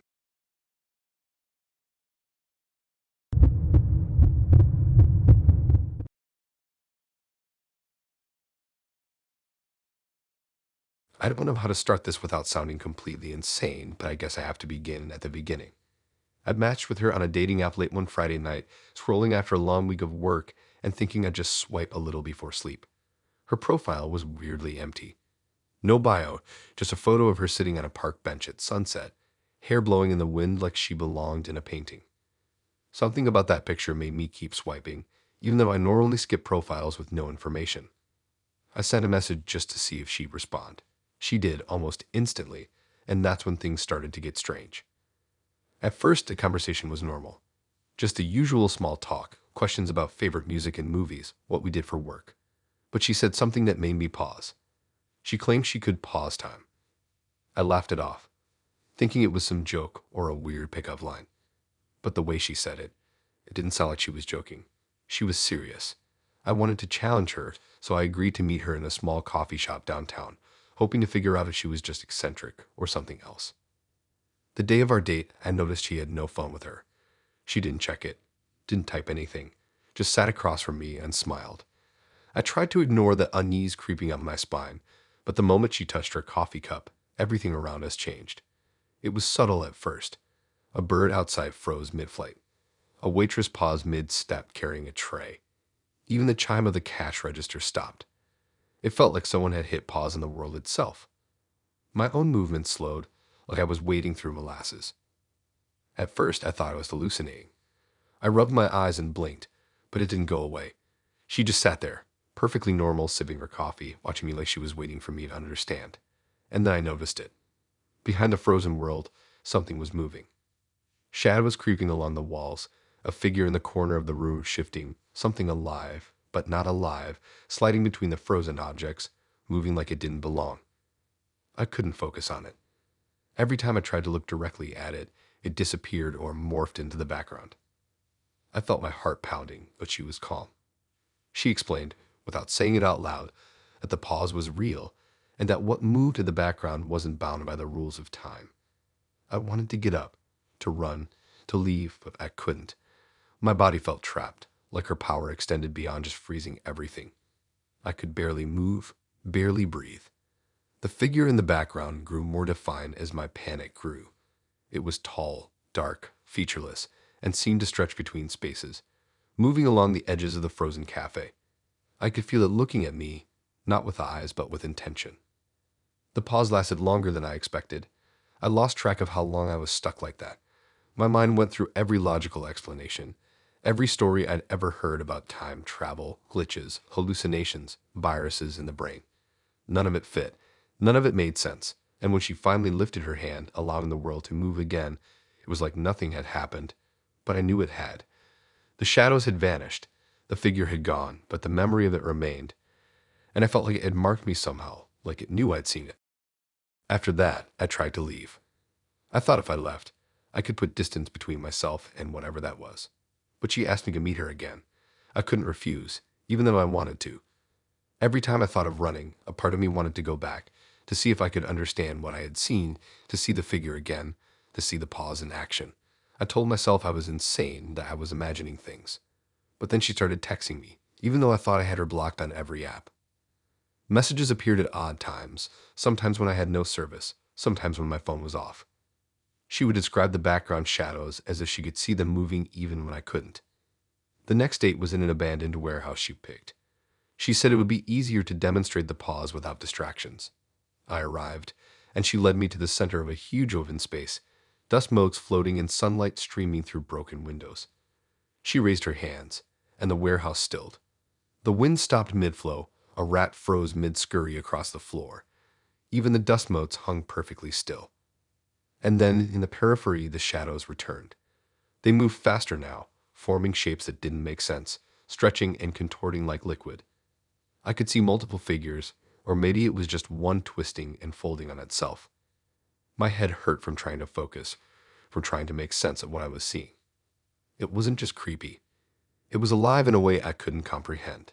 I realized then that these things existed in the gaps of time, the spaces where the pause allowed them to move freely. They weren't ghosts, not exactly. They were something else, something ancient and patient, using the pause like a window to slip into our world.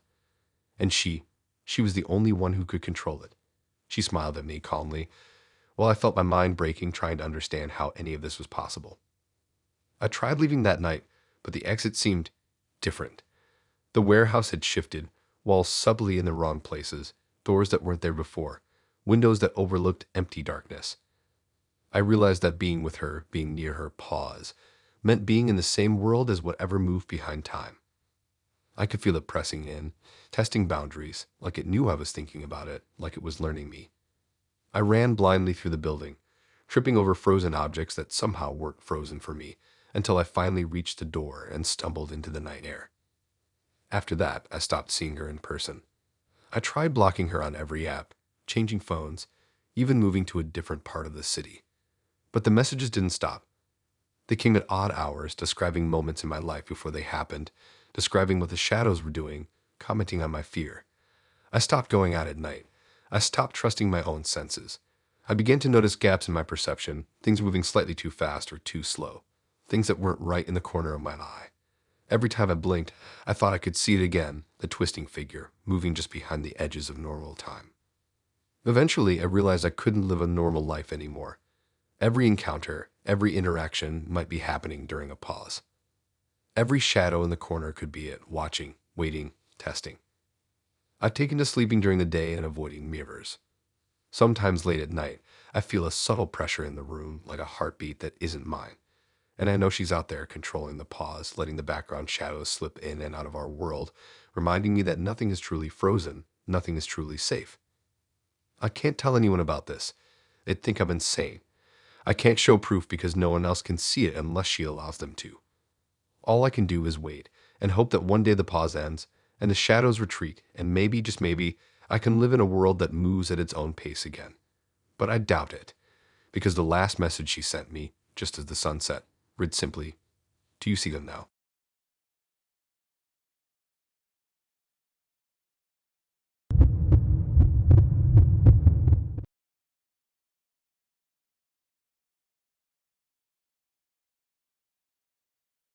I never thought a dating app could make my life feel completely unsafe in the span of an evening. But here I am, sitting in my living room, lights on, doors locked, still wondering how I didn't see it coming. It started like every other casual chat I'd had on the app. I matched with a guy who seemed normal enough. Photos of him at concerts, holding a dog, a couple of selfies in front of cityscapes. Nothing alarming. Nothing that would make me think, even for a second, that I was about to cross paths with someone completely unhinged. We messaged for a few weeks, mostly late at night after work. I told myself I was careful. I didn't share my address. I didn't give away details that could identify me beyond the basics, yet the way he talked, the way he referenced things, made it feel like he knew me already. He didn't say outright, just little things. Mentioning the coffee shop I'd been going to that week, a show I'd seen live and posted about privately on social media, a joke about the route I took to get home from work. I brushed it off as coincidence at first, but the unease began to crawl under my skin. Then one night, he sent me a message that made my chest stop. Just a selfie. A normal selfie, at first glance. Him smiling at the camera, holding his phone like he just snapped it for fun. I opened it, and my stomach dropped. Behind him, through a window, I could see my apartment. My living room. The couch I was sitting on. The exact lamp in the corner. My cat perched on the armrest. I froze. I didn't move for a few moments, staring at the photo, double-checking angles, wondering if it was photoshopped. But the reflection in the window, the angle of the blinds, the way the light hit the wall, it was my space, my apartment, and I had been sitting there reading his message when it came through. He had been outside, watching me, waiting, taking the picture while I had no idea. Panic hit. My hands shook as I checked the window behind me. Nothing. Just a quiet street, dark and empty. My door was locked. I live on the third floor, which made it hard to imagine how he got up there without anyone noticing. I called the building security number, but it went straight to voicemail. I tried to convince myself it was impossible, that maybe I was overreacting. But then another message came. No text, no warning, just another photo. This one was a close-up of me, curled up with my laptop on the couch, staring at the first selfie on my phone, taken moments ago. I couldn't breathe. My mind raced. I grabbed my phone and ran to the window, heart hammering, peeking out over the railing into the empty street. Nothing. No sign of him. No car that had lingered. No shadow in the alley below. I locked the window, pulled the curtains, and sat on the floor, foam clutched to my chest, trying to process how someone could know exactly when I was reading his messages. He didn't just know my habits. He knew my exact moment-to-moment routine. I went through everything. My social media, my friends, anything that might have revealed my schedule. Nothing seemed off. But then I remembered the night I had posted a story on a different platform, just a short video of my living room. It was public for a few minutes before I deleted it. Could he have caught that? But the timing of the selfies didn't match the post. He was watching Liv. Somehow he had been outside, taking photos while I was inside reading messages I didn't even know were being monitored. Over the next few days, I became hyper-aware of every sound outside my apartment.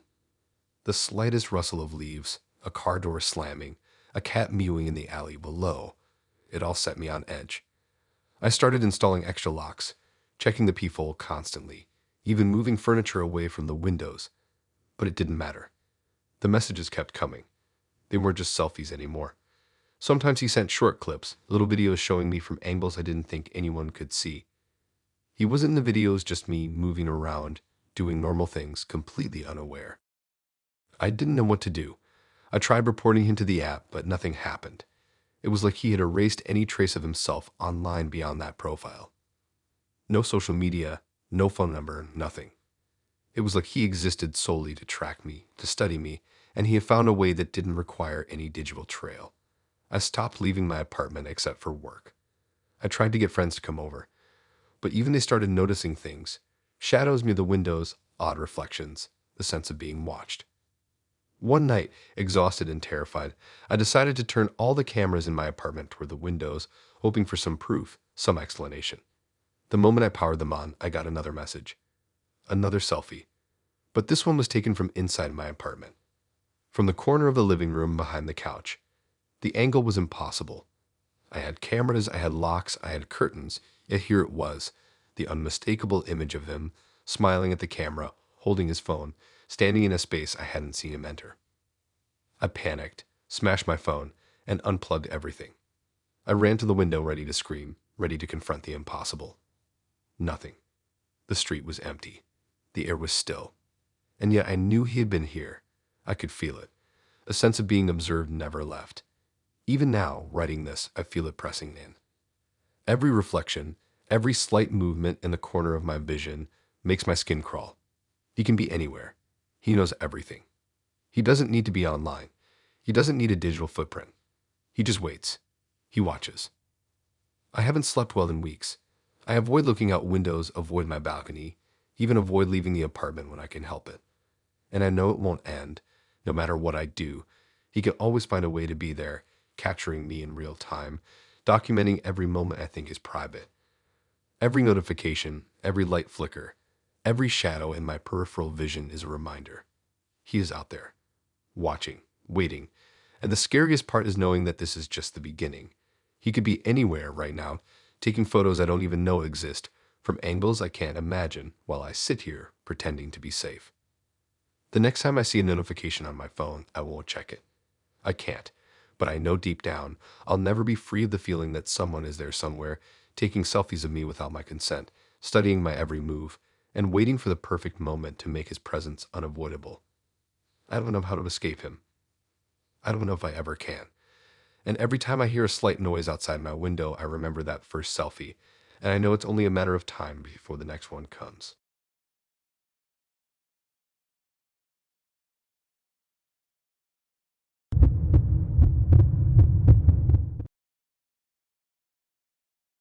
I thought I was good at spotting weirdos online, I had been on enough dating apps to know what was normal and what wasn't. I swiped right on a guy, thinking he was just another face in the sea of profiles. His pictures were simple. Him in a coffee shop, him holding a skateboard, nothing that screamed danger. But the first message he sent had a weird timing to it. It didn't just feel like a normal greeting. It was like he already knew what I was going to say next, like he was reading my mind. At first, I shrugged it off. Maybe it was coincidence. But as the chat went on, it became obvious it wasn't. Every single response I typed, he predicted exactly. Not vaguely, not in a general sense, but word for word. I could be halfway through typing a sentence, and he would reply with the next words I was about to hit send on. At first, I laughed. It felt like a trick, a joke, maybe some kind of algorithm glitch. But then I tried changing it. Just typing something different, something unexpected, and he would get upset. Angry in a way that felt personal. He would send a string of messages calling me out for lying or messing with him, for not following the pattern. I started testing him. I would type something and then delete it, change my words at the last second, add a typo on purpose, anything to break the flow. Every time he reacted like it was a betrayal. He wasn't just a normal person anymore. He was aware. He was watching. Somehow he knew me better than I knew myself, or at least that's what it felt like. It got worse when he started commenting on things I hadn't typed yet, like predicting a thought I was having in the middle of the night or a phrase I would write tomorrow. I tried to explain it logically. Maybe he had studied my social media posts. Maybe he had read some old conversations. Maybe it was a coincidence, but deep down, I knew it wasn't. No one could predict exactly what someone would type, down to the smallest word, without some kind of unnatural insight. Then it moved beyond chat. He started asking about things he couldn't possibly know unless he had been watching. Minor routines like when I would water my plants, which route I took on my evening jog, what I ate for breakfast.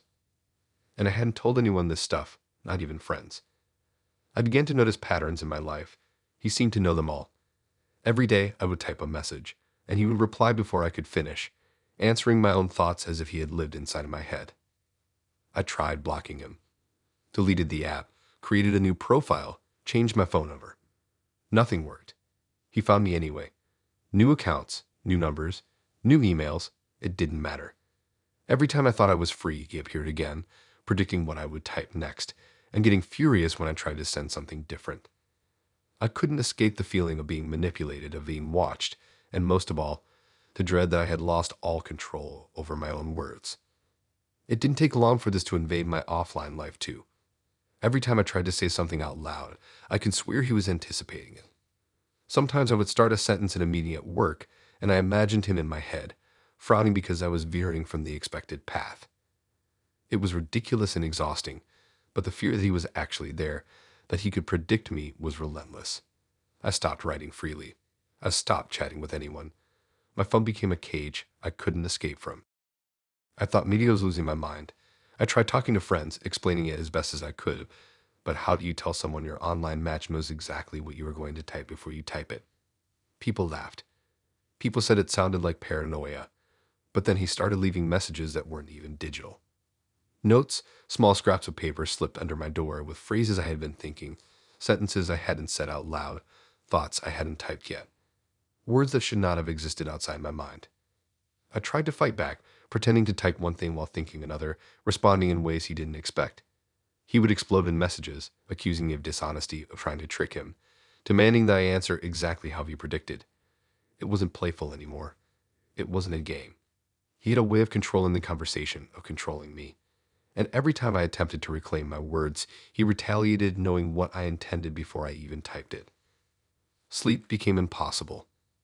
I would wake up at odd hours, thinking of a response to something, only to find a message from him predicting it perfectly. I began writing thoughts in notebooks, trying to reclaim some part of my mind, only to find the same sentences scrawled on paper outside my apartment, carefully folded, waiting for me. I couldn't leave the apartment without fearing what he would do, how he would show up next, predicting my next move. Even my reflection in the mirror became suspect, like he was somehow seeing it too, anticipating every facial expression, every hesitation, every thought. It didn't end there. He started using my own words against me. My thoughts, my jokes, my confessions, all predicted, all manipulated, all weaponized. I couldn't trust myself. I couldn't trust anyone else. The sense of control I had over my own life evaporated. I realized I was living inside a system and I couldn't see. A loop where every action, every message, every word was preempted, and any deviation caused fury. My mind felt like a cage, my sentences no longer my own. Eventually, I stopped trying to fight. I stopped typing altogether. I stopped sending messages, stopped speaking freely, stopped thinking freely. The anticipation alone was exhausting. Even now, months later, I can feel him when I think of sending a message, predicting it, already angry in my imagination for words I haven't typed. He has claimed something of me, a territory of my mind, and I can't take it back. I don't know if I ever will. Every notification that pings, every light that flickers on my screen, every thought I have, carries the terror that he is there, knowing, predicting, waiting to explode because I dared to think differently than he anticipated. I don't leave the house much anymore. My keyboard sits untouched. My phone is silent in another room. I avoid thoughts that could generate messages he would anticipate. I live in a quiet, controlled existence, constantly policing myself, trying not to give him anything to predict because I have no idea what will happen if I do. I have learned to survive in this quiet paranoia, a life measured in controlled thoughts, because anything else leads to fury, and I have already felt the sting of that anger. I know it's out there waiting, predicting, and I can never escape.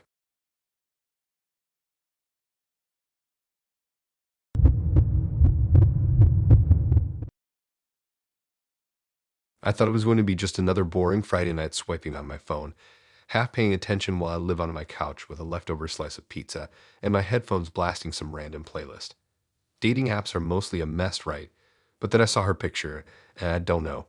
Something about the way she smiled made me swipe right without thinking. I expected the usual, maybe a few messages, maybe a couple of awkward meetups, and then nothing, but what happened next was straight up insane.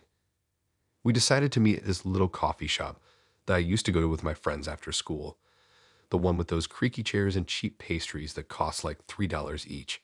I got there first, sat in the corner by the window, and watched her walk in.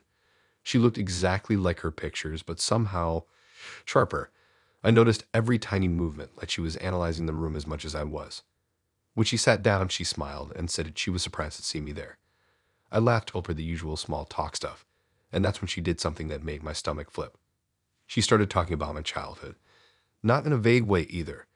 She mentioned the summer I spent at my cousin's lake house when I was 10, the broken swing set I tried to fix on my own, even the time I got a nasty scrape on my knee from chasing the neighbor's dog across the yard. Every single memory came out like she was reading from a diary I never wrote, like she had been there. At first, I assumed she was just really good at guessing, maybe a little psychic, or she read some embarrassing post I made online years ago. But no, every story was dead on. I tried to steer the conversation toward normal date topics, asking about her favorite movies, what she did for work, stuff like that. But she kept circling back to things I hadn't told anyone in years. I mentioned an old dog I had that died when I was 12, and she laughed and said she remembered how upset I was when it happened. I froze. How the hell did she know that? I asked her where she grew up, thinking maybe we had crossed paths somewhere, but she insisted she'd never met me. She didn't know anyone in my town, she didn't go to my schools. Nothing. I wanted to laugh it off. I wanted to tell myself I was imagining things, that she was just incredibly perceptive. But she got every tiny detail right. She could even tell me what I liked to eat for breakfast when I was a kid, the shows I watched, the exact model of bike I had, even little scratches on my old desk from carving my initials into it. She knew things no stranger could know, things I hadn't told anyone, not even my best friends. It was chilling. I felt like my life had been exposed to someone I barely knew. As the date went on, I noticed other weird things. The way she moved, the way she ordered coffee, the way she laughed at my jokes. It all felt rehearsed, like she had watched me and memorized every reaction. I even caught her glancing around like she was checking something behind me. I tried to tell myself she was just nervous, but it didn't feel right. The more she talked about my past, the less human she seemed, like a script was playing in front of me. After an hour, I decided to take a walk to clear my head. We left the coffee shop and wandered into a quiet park nearby. She kept talking, and I kept listening, my mind racing. Everything she said was perfectly accurate, like she had been inside my memories and was just replaying them back to me. I thought about calling her out, asking how she knew all this, but I didn't. I was too freaked out. My stomach felt like it had a bunch of tiny knives in it. twisting every time she mentioned another thing from my past. We ended up sitting on a bench near a fountain. She told me about my first crush in middle school, the crush I barely even remembered myself, the one I never talked about with anyone. I stared at her, waiting for a punchline, a trick, something, anything that would explain it. But there wasn't one. She just smiled like it was normal to know everything about me. I thought about running, but my legs felt heavy. She made me feel like a character in a book she had read cover to cover. I don't remember how long we sat there. I kept thinking I should get up, that I should leave, but something about the way she stared at me made me pause. I felt trapped in a nightmare that didn't make any sense. It was like she was testing me, seeing how much she could get me to reveal without actually asking. I tried to think logically. Maybe she had a friend who knew me and told her stories. But then I remembered things she said that no one could have known. My hidden hobbies, little embarrassing habits, my secret fears. No one could have told her. Eventually, she asked if I wanted to go somewhere else, maybe get a drink or see the city lights from a hill nearby. I agreed, still in this weird trance, still trying to figure out how she could know everything. The walk there was silent mostly, but her presence was heavy. I kept glancing at her, trying to see if she looked human, but the more I looked, the less I understood what I was seeing. She wasn't just a stranger, she was something else, something that had lived in my past without me realizing it.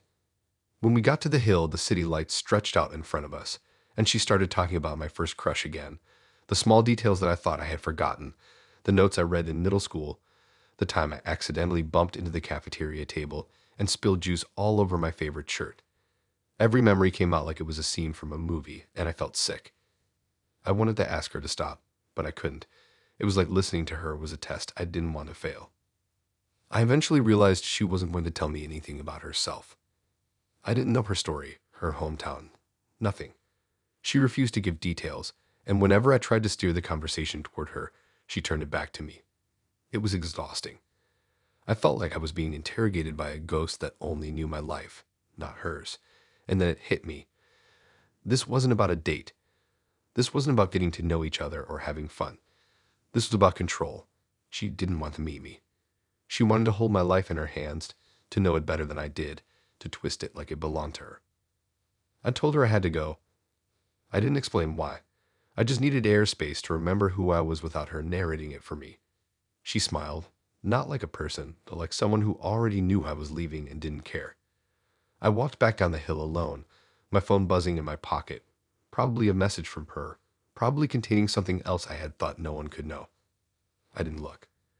I just kept walking, trying to put distance between us, trying to remind myself that my past was mine, that I wasn't just a story for someone else to read. When I got home, I checked my phone. There was a text from her saying she had a good time. Nothing personal, nothing revealing about herself, just a simple text. I didn't reply. I didn't know what to say. I still don't. Every time I close my eyes, I see her smile, see her eyes scanning me like a book she's memorized, like she has all the answers to questions I didn't even ask. I deleted the app. I blocked her number. I even considered moving, but I know she doesn't need to meet me again to know me. She already does.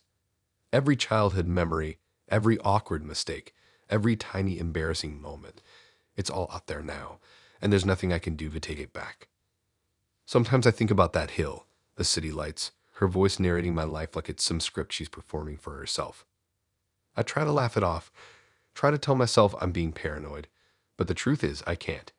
I don't know who she is, I don't know how she knew, and I don't want to find out. I just keep my blinds closed, my phone off, hoping she moves on to someone else. But part of me knows that she won't. She doesn't need to.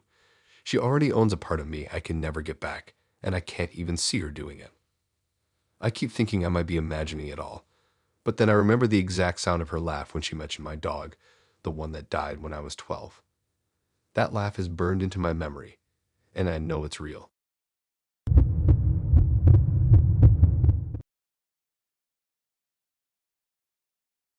I didn't even mean to go on a date that night.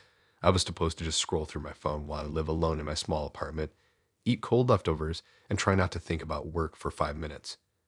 But I read a notification from a dating app, and for some reason, her face popped up. She had one of those smiles that looked casual, like she didn't try too hard but somehow nailed it. I swiped right without thinking, and she matched almost immediately. It was the kind of instant match that makes your phone feel heavier, like you just opened a door you didn't know was there. We agreed to meet at this tiny diner that smelled like frying onions and sugar, the kind of place where the stools stick to your jeans if you sit too long. I got there first and picked a booth in the corner, hoping she wouldn't notice the scratches on the table that I had made while waiting for my coffee to cool. She came in about 10 minutes later wearing a jacket that smelled faintly like cedar and cinnamon, the kind of smell you don't expect, but can't forget once you notice it. I figured we'd talk, get some small talk out of the way, maybe eat, and go our separate ways if it didn't click. But everything about her made me think I'd walked into a movie I hadn't auditioned for. The date itself wasn't strange at first. We ordered food, laughed a little at some dumb joke about the coffee, talked about work and movies and the usual stuff. But then she started asking about my apartment, my neighborhood, little things I didn't think mattered. I told her a few stories about the layout of my place, what I like to do on weekends, and she remembered every detail perfectly. I thought it was normal curiosity, maybe even flirting, until she described the exact angle my couch sits at from the window, the tiny crack in the door frame, even the way my lamp casts shadows on the wall at night. I laughed it off, told myself it was coincidence. After the diner, she asked if I wanted to walk around a nearby park. I said sure, even though the sun was already setting and the streetlights made everything look yellow and slightly off. We walked quietly, just a normal stroll, but my mind kept circling around how she knew all these little things. When I got back home, I thought I'd relax, play some music, scroll through my phone. I barely had time to drop my jacket on the chair before I felt my phone buzz. I looked down, and there they were. Photos. Tons of them. And the thing that made my blood run cold was that I recognized the angles immediately. They were taken from inside my apartment. My living room, my kitchen, my bedroom. One of them was me asleep on my bed, eyes closed, mouth slightly open, the blanket pulled up to my chest. My first thought was that it had to be some kind of prank. Maybe someone had broken in. Maybe my roommate's brother or some random person who had a key. But the apartment is mine alone. The locks are all changed. No one has a key. I checked the doors and windows. All locked. The pictures kept coming. Another one of me on the bed, but this time closer, like the camera was right next to me. Another showed the lamp I left on when I went to the bathroom, the reflection catching the blanket, and me sleeping under it.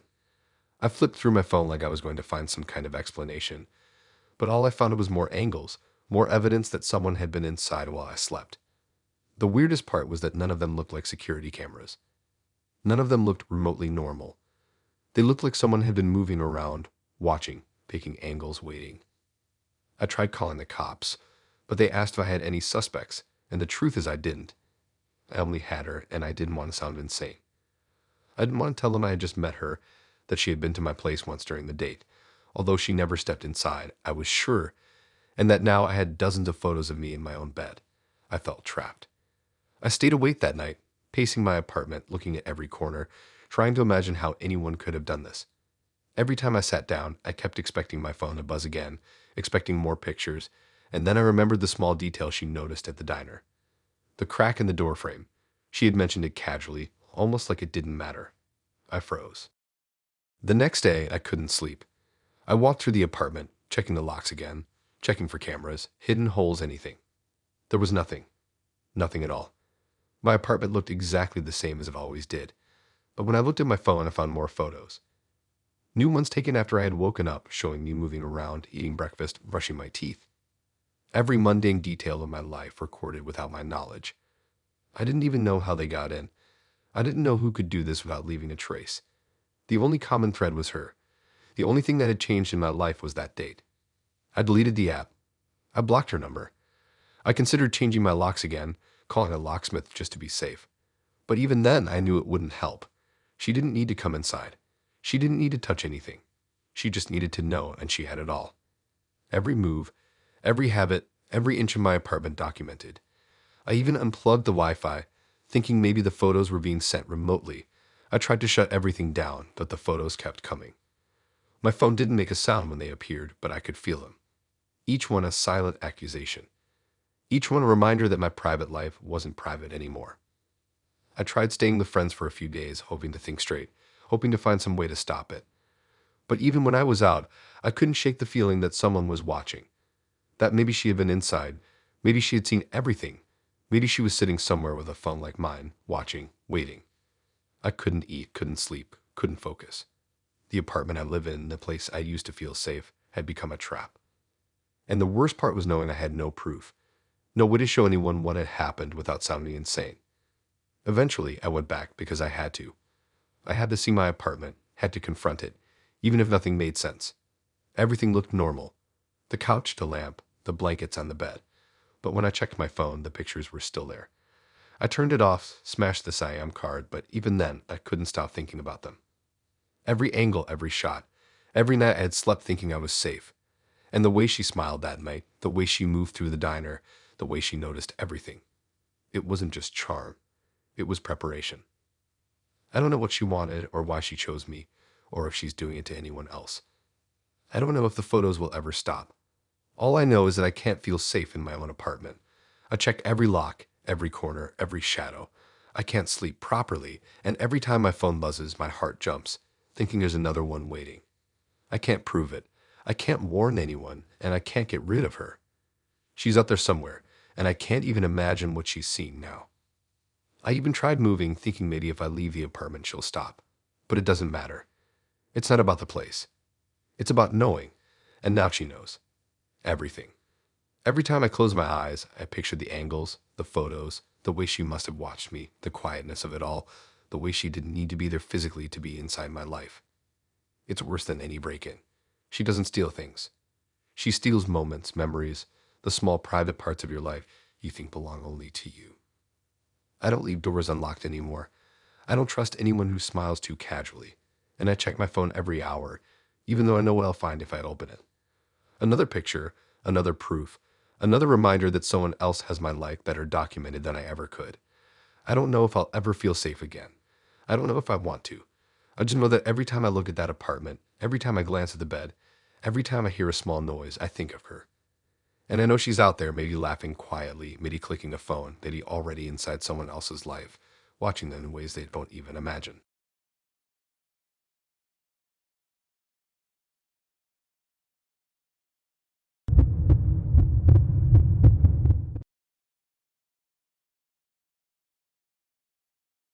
I met her on a Thursday night, which sounds normal enough, but from the moment I saw her profile, something about her felt off, in the way that makes your stomach twist and your brain refuse to let go.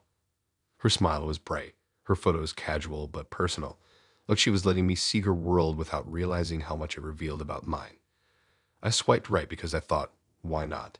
Nothing to lose, standard routine. But when we started messaging, it wasn't routine at all. She knew things, little things. Tiny details about my childhood, stories I had never shared online, not even to friends, things I thought were locked away in my own mind. I brushed it off at first. Maybe she had a weird intuition, maybe it was luck.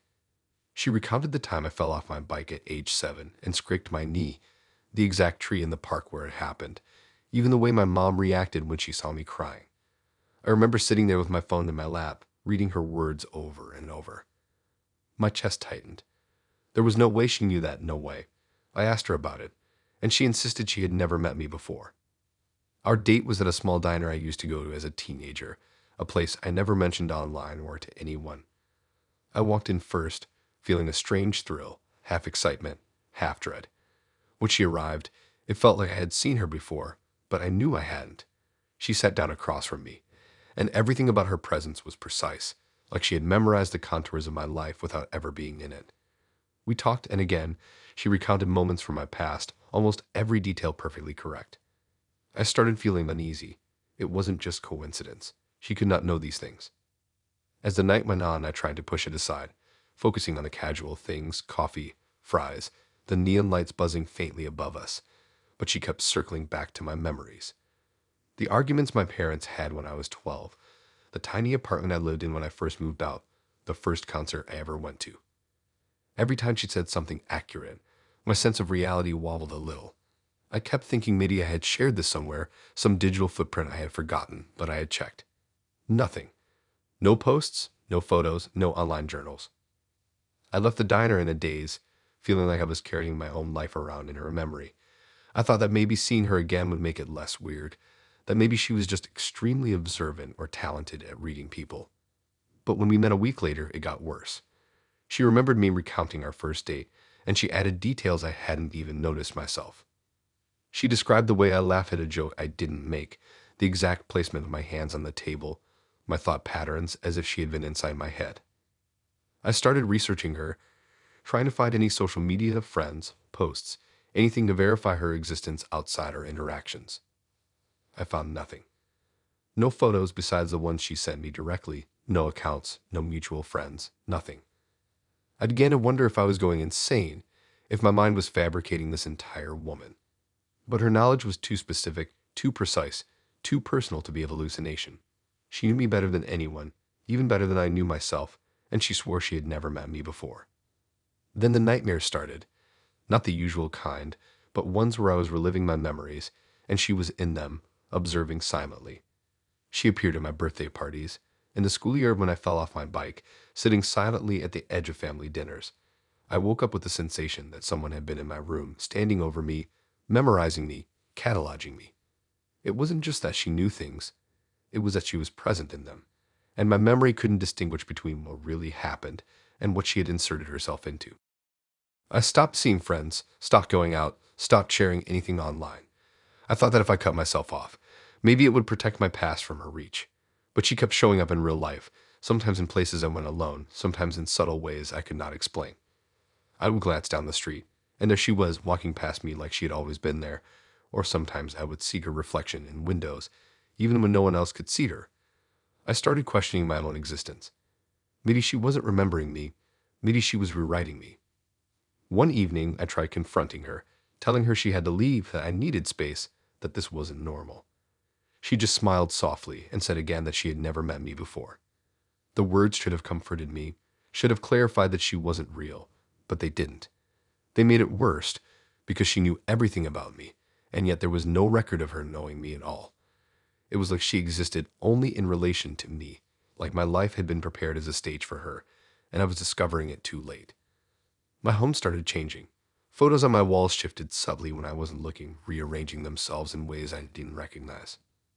Drawers I had left closed opened overnight, and objects I never owned appeared. The more I tried to assert control, the more the environment around me adapted, as if it was accommodating her presence. I realized then that it wasn't just my memories she remembered, it was my reality. My life was bending around her existence, and I couldn't fight it. At this point, my friends stopped returning messages.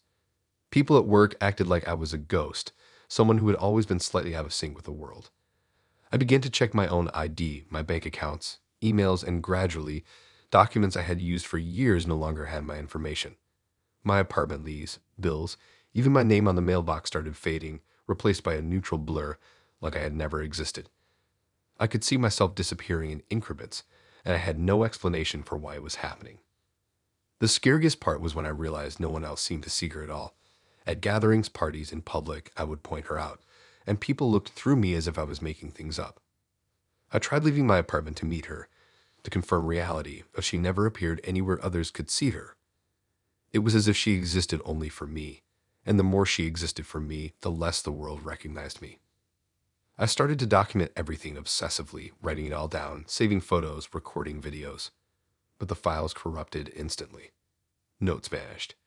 Even my phone acted like my presence was temporary, randomly deleting contacts, messages, and apps I had relied on for proof of my existence.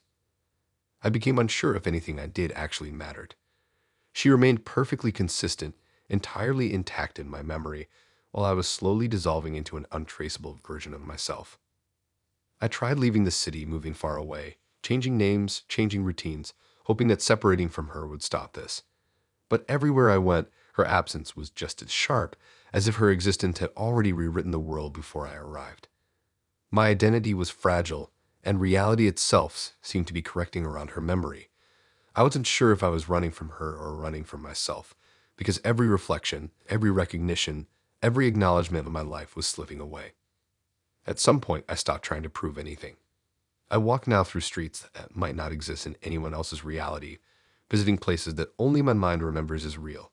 I see her sometimes, at the edge of vision, perfectly present, and it is terrifying and comforting at the same time. She has not changed. I have. Slowly, inevitably, I am fading. The world forgets me, and yet she is there, a constant impossibility. The person I was is disappearing in layers, and there is nothing left to do but continue moving through a city that doesn't recognize me and holding tight to a memory of her that may not belong anywhere else either.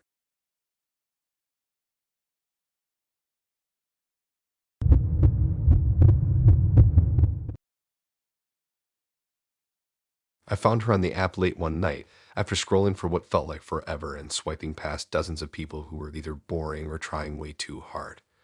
Her profile popped up like a glitch in the system, simple, unpretentious, with a smile that somehow looked like it was meant for me. I didn't think much, just swiped right, and almost immediately got the notification she matched back. That was the start, the kind of start that makes you ignore everything else in the world because you feel like something impossible just landed in your lap. We started talking, and it was effortless. Her messages weren't forced, weren't trying to impress. They just fit with my rhythm, like she had been reading my mind without being creepy. I felt a rush of relief, of excitement, the kind you don't get often. We set up a date at a small coffee shop downtown, a place with exposed brick and faint jazz playing through speakers. I got there first, sat by the window, and watched people pass. Then she walked in. It was just like her pictures, but better. Somehow warmer, somehow realer. I thought maybe I had been dreaming this perfect match into existence, and now the dream had shown up in real life. The date went well. I mean, it was perfect. Conversation flowed, our laughs sensed, and there was this energy, a pull, like we had known each other forever. I felt like I could tell her anything. We walked through the streets after, the city quiet and calm at night, and I kept thinking, this is it. This is what it's supposed to feel like. I even stopped noticing the small oddities at first, the way people in the street seemed to glance past her like she wasn't there, or the way the barista at the coffee shop looked at me with confusion like he didn't see her when he should have. The next day, I wanted to show her to my friends to share the excitement. I pulled up the photos I took, tried to tag her, mention her, and it was like she'd vanished. The pictures were gone. My camera roll didn't have them. I even checked the gallery twice, scrolling through every photo from that day, and nothing existed. I tried showing my friends the app profile, and they all stared at me confused. They said she wasn't there, that the profile never existed. I thought maybe they were joking, so I pulled it up again, refreshed, searched her name, swiped every possible way. Nothing. She wasn't there. I started questioning myself, but then I remembered the date, the conversation, the feeling of her hand brushing mine as we walked past the streetlight. That was real, right? It had to be real. I could feel it. But when I tried to retrace my steps, the coffee shop had changed. It wasn't the same place I remembered. Tables were arranged differently, the jazz music was gone. Even the staff looked unfamiliar. It was like the city itself was erasing everything she touched. Days passed, and it got worse. I told my friends what happened, but over time, even they started forgetting. It didn't deny me at first. They just stopped responding, stopped referencing things we did together, stopped remembering me in the ways they should. It was like I was slowly unthreading from the world, and she had taken a piece of reality with her. My own phone started acting weird. Texts I remembered sending disappeared. Screenshots I swore I had taken no longer existed. Emails vanished from my account. I felt myself slipping, like I was becoming a ghost in my own life. I tried to find her again on the app, on social media, through mutual connections. Nothing. It was as if she had never existed, except in the edges of my memory, in fragments that felt like they belonged to someone else's life. I questioned my sanity, tried to write everything down in a journal, but even the entries started fading. I'd read a page about her, then come back later to read it, and the words were gone. My memories were unreliable, fragile, as if the world itself wanted me to forget. I went back to the city streets where we had walked, hoping to find some clue, some physical trace. The streets were familiar but wrong. The coffee shop didn't exist in the same spot. The streetlights didn't align with how I remembered them. People passed by, but they acted like I wasn't there. I started noticing that not only could no one see her, but some people barely noticed me. A barista handed me my coffee like I was invisible. A pedestrian bumped into me and kept walking, eyes glazed, as if I wasn't solid. My existence felt temporary, like I was fading frame by frame from the world. Every place I went that reminded me of her started changing, becoming unrecognizable, and I realized with a sick feeling that she had done more than disappear. She had erased the traces of me too. Photos, receipts, even my apartment seemed slightly off. I found a note I thought I had left on the fridge, and it wasn't mine anymore. It was written in my handwriting, but the words were wrong, as if someone else had been practicing being me. The more I tried to hold on to what was real, the less the world let me. I thought about calling her, leaving messages in the app tracking her online, but I had no proof she existed. My account on the dating app had been deleted. The app itself started acting strangely. Profiles I had matched with were gone. Notifications appeared for events I didn't attend. I'd opened the app one night, and my own profile didn't exist. Not for me, not for anyone. My entire digital footprint was vanishing, and I felt my presence in the physical world doing the same. I tried to talk to people about it, to warn them, but no one remembered me. Friends, coworkers, even family, they looked at me like I was wrong, confused, maybe even lying. A year's worth of interactions, memories, social connections, all gone from the collective reality around me. I walked through my old neighborhoods, recognized nothing. Familiar streets, buildings, even the small bookstore I used to love seemed to have no memory of me. My own life was becoming a blank slate, and I was the only one left remembering it. I started noticing that her image, her memory, had started to seep into my perception of the city. Street corners I didn't recognize suddenly felt like places we had walked. Cafes I never visited felt like our meeting spot, but no one else acknowledged them. No one else remembered her. No one else even noticed me anymore. It was like she'd rewritten the world to accommodate the impossible memory of her, and the cost was me slowly dissolving from existence. I have started documenting things in private, trying to keep evidence of my existence alive, but I feel the weight of futility pressing down. Every photo I take disappears. Every note I make in my phone vanishes. The world no longer registers me, and I am scared that one day soon I will disappear entirely, leaving nothing behind except the faint memory of someone who might have been perfect and a man who once thought he lived in a world that made sense. Now I live in the spaces where she left impressions. Empty streets that feel like echoes, cafes that feel like memories of laughter, and apartments that feel like someone else's life. I am a ghost waiting for proof of reality, clinging to fragments of a world that no longer contains me. Every time I close my eyes, I see her smile, and I remember that she was real to me, even if no one else believes it, even if no one else remembers me. I exist only in the margins, the corners, the leftover shadows of a life that has been slowly erased.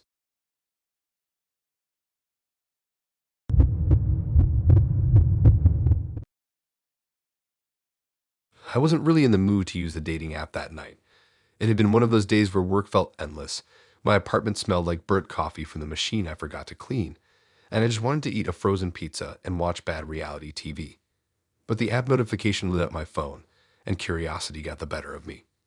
I swiped a few profiles, laughed at the dumb bios, and then stopped on one guy who seemed normal. Average in a way that made me think, maybe I could just see what happens. I swiped right, and he matched instantly. Fine, whatever, I thought. Small thrill. Nothing serious. We started messaging casually, and at first, it was fine. Standard conversation. I said no to his first suggestion of meeting because I wasn't feeling it, and then the weird stuff began. Within hours, he seemed angry, not overtly, but like his energy was leaking into my app. His messages got more insistent, like he was watching me scroll, timing my responses, gauging my interest. I tried ignoring it, hoping he'd calm down. Instead, my profile started to shift. It started small at first. The music I listed in my bio changed. Songs I had never listened to appeared, ones I knew he had in his profile. My favorite movie section updated itself overnight, suddenly reflecting his top picks. I thought it was a glitch. Maybe the app had updated. But then the photos started changing. My selfies, all carefully selected over months, slowly got replaced with ones that looked like me but subtly posed in ways that mirrored his profile photos. Same lighting, same angle, same smirk. By the next morning, everything about my profile screamed him. Even my short personal description, which I had written with specific jokes and phrasing unique to me, had been edited. It was now using the same phrases he used, the same emojis, the same quirky sentence structures. I froze. I tried to log out, delete the app, uninstall it, but when I reopened it, it was the same. The profile I thought I owned wasn't mine anymore. It belonged to him, or at least to the idea of him that the app had implanted. I tried asking friends if they saw anything different, hoping I was imagining it, but they all said I looked the same, nothing weird about my profile. I showed them screenshots of my old bio saved on my phone, and their reactions shifted from curiosity to unease. They couldn't explain it either. Some suggested it was a weird algorithm thing, maybe a sensing glitch. I knew better. Algorithms don't steal identities piece by piece. They don't rewrite your taste to mimic a single person's. Then the messages started coming. He sent me screenshots of my updated profile, as if to prove he was watching. And the scariest part wasn't just that he could see it, it was that he didn't need to. The app was doing it automatically. Each update seemed timed to perfectly get his activity, his preferences, his likes. I started noticing that the way I scrolled through my profile matched his patterns. Like profiles in the same order, pause on photos the same way, laughed at bios in the same timing. It was like my actions weren't mine own anymore. I tried resetting everything. New password, new email, even tried creating a completely new account under a different name. Within hours, the new profile started morphing too. Photos from his profile started appearing, favorites synced with his likes, jokes and phrases I didn't use became mine. I couldn't escape. I felt trapped inside a version of myself that had become him, pixel by pixel. It got worse when I started receiving emails from the app with changes I hadn't made yet. A song in my bio that I had no intention of adding would appear as if he had updated it minutes before. An old photo I didn't even remember taking, one that vaguely resembled me but wasn't me exactly, popped up as my profile picture. Every time I blinked, every time I thought of deleting the app, it had already anticipated me. I started avoiding my phone. I deleted the app from every device I owned. I thought that maybe physical deletion would help. But the next morning, while brushing my teeth, I checked my reflection in the bathroom mirror, and there was something off. My posture, the tilt of my head, the expression I had unconsciously, it mimicked him exactly. I had never noticed before how similar our mannerisms could be, but now it was like a puppet had taken over my movements, aligning them to his. I tried telling myself it was stress, a hallucination born from anxiety over dating. I stopped using social media entirely, avoided my friends, even skipped work to stay inside. But the updates kept coming in my dreams, in flashes when I checked the mirror, in the way my own hands seemed to pose for photos I never intended to take. I could see it happening live. My own profile editing itself on another phone across the city. It was slow at first, subtle edits, but unmistakable. At some point, I realized I couldn't trust any part of myself. I would open the fridge and find groceries I didn't buy, arranged like his kitchen setup from his profile photos. The playlists on my phone changed without me touching them. Even my apartment, the way I left cushions on the couch or books on the shelf, started resembling the small details from his photos, not perfectly, but disturbingly close. Like he had downloaded me and was slowly remaking me in his image. I stopped interacting with anyone. I even avoided mirrors. I couldn't tell what I looked like anymore because in every reflection, in every screen, I felt like I was seeing pieces of him stitched onto me. My own identity felt borrowed. Each morning, waking up was terrifying.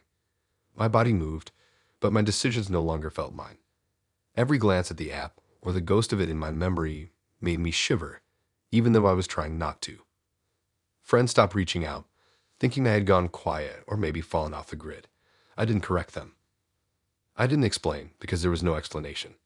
If anyone else saw my profile now, they would think it was just me being quirky, maybe updating my tastes, maybe liking things I didn't. But it wasn't me. Not anymore. Each click, each swipe, each photo reflected his preferences, his aesthetic, his choices. I was just a container now, a living version of his profile. The worst part was realizing how easily it had happened. One rejected match, one unmatch on my part, and suddenly my life, my identity, my tastes, even my body language, all became a reflection of him. I couldn't escape. He didn't have to touch me, didn't have to know where I lived. It didn't matter. He was already inside the code of me, and I could see it happening in real time. I can't describe the relief or peace of this disappearing. There is none. I have tried everything. Leaving the city, changing devices, wiping all accounts. Nothing works. Somewhere, some way, pieces of me are still updating themselves according to his preferences. I know I am slowly becoming someone else, even as I write this. Even as I try to assert my own tastes, the app, or whatever force it became, overrides me. I am losing myself in increments, and the terrifying part is I can't stop watching it happen. Now I just exist in a half-life of decisions that are mine only in appearance. My favorite songs, my favorite movies, the way I pose in photos, the phrases I use, even the way I tilt my head when I laugh. It's all filtered through him. I can't tell where I end and where he begins. Every reflection, every notification, every memory feels like a simulation I am trapped inside. My profile no longer represents me, it represents him. And it doesn't matter if I'm aware of it or not. The process is ongoing. I have stopped fighting. I can't fight what I no longer fully own. Every time I glance at my phone, I see the ghost of his preferences mirrored back at me. It doesn't matter that he's far away, that we've never met in person, that I rejected him once. My own identity has been rewritten line by line, photo by photo, like a virus inside me, and I am powerless to stop it. I feel myself fading, being remade, and I don't know how much longer I will be me at all.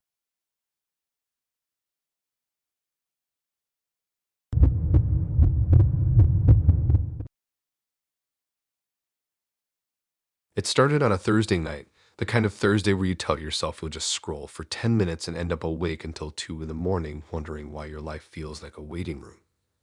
I was sitting on my bed, the TV on low and my laptop open, scrolling through the dating app when her picture caught my eye. There was something unsettlingly calm about her. Not a model perfect calm, not stage, but the kind that made you feel like she was looking through the screen right into your room. I swiped right without thinking and got that instant notification she had matched back. We started talking, and it was surprisingly easy. Funny, sharp, someone who actually kept up with the conversation without making it awkward. After a few days of messaging, we decided to meet at a small tapas place in the arts district, the kind of place where you feel like the walls are holding a century of secrets. I got there first and picked a table near the window. She arrived 10 minutes later, her hair pulled back loosely, her eyes fixed on me like she was trying to memorize my face. Something about the way she stared made my stomach tighten, but I told myself I was just nervous. The date was fine at first. Drinks, small plates, laughter at the waiter's corny jokes. But the more I looked at her, the more I noticed something I couldn't explain. She never blinked. Not once. I stared for a while, thinking maybe I just wasn't paying attention, but no, I counted in my head, and her eyes didn't close, not even for a second. It was subtle at first, almost easy to miss, but once you notice, you can't unsee it. We left the tapas place and walked down a quiet street lined with old brick buildings and streetlights buzzing faintly in the night. She kept staring, always staring, and the fact that she didn't blink started to feel oppressive. Like she was consuming every detail of me and the street and storing it somewhere in a way I couldn't reach. I tried to shake it off, tell myself I was being paranoid, that it wasn't real. But it was. Her eyes didn't move the way human eyes do. There was no moisture, no flicker, nothing. Just stillness. We went back to her apartment because she suggested a nightcap, and it was a typical place at first glance. Books on shelves, a few art prints, a faint smell of coffee. I thought I'd relax, but her eyes followed me like I was a character in a show she already knew the ending to. Every movement I made, she noticed. Every sip of my drink, every glance at her shelves, she observed without blinking. I tried to focus on something else, anything else, but it was impossible. It was like staring into a mirror that reflected only my anxieties. After a while, I couldn't stand it anymore. I asked her, finally, about the eyes, pointed it out. She tilted her head slightly, the motion smooth, too smooth, and asked, "What's blinking?" That stopped me cold. I realized she genuinely didn't understand the concept of blinking. It wasn't a trick, it wasn't a lie. She didn't know my world. She didn't experience it. Her body was human, her skin and hair human, but her eyes were something else entirely. Something alien. I tried to leave it in my head, to rationalize it, but the longer I stayed, the more I noticed other oddities. The way she walked didn't make the small noises normal feet make. The way she held objects felt rehearsed, like she knew what they were supposed to feel like but hadn't experienced them herself. I went home that night and couldn't sleep.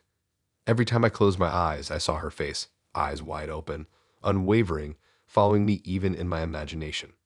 I kept replaying the night, remembering how normal everything looked, how familiar the apartment felt, but knowing that what I had seen wasn't normal, wasn't natural, wasn't human. The next few dates were even worse. Each time she didn't blink. Not at dinner, not walking through the park, not when we watched a movie in her living room. I started noticing other things, like the way she never seemed to breathe in sync with her body. Her chest rose and fell, yes, but the timing was slightly off. She smiled at the right moments, laughed at the right times, but it felt like she had downloaded the human behaviors and was running a flawless simulation. I started counting seconds, just to reassure myself that she was alive, and even then it didn't make sense. Her eyes never moved. Ever. One night, we sat on a rooftop overlooking the city, the streetlights stretching for blocks, the sky a hazy black. I tried talking to her about normal stuff, about life, about work, but I couldn't get past the eyes. I stared, trying to detect a flicker, a blink, anything. But there was nothing. It was like staring into glass, polished and empty. I realized I was scared, and it wasn't fear for my safety, it was fear for reality itself.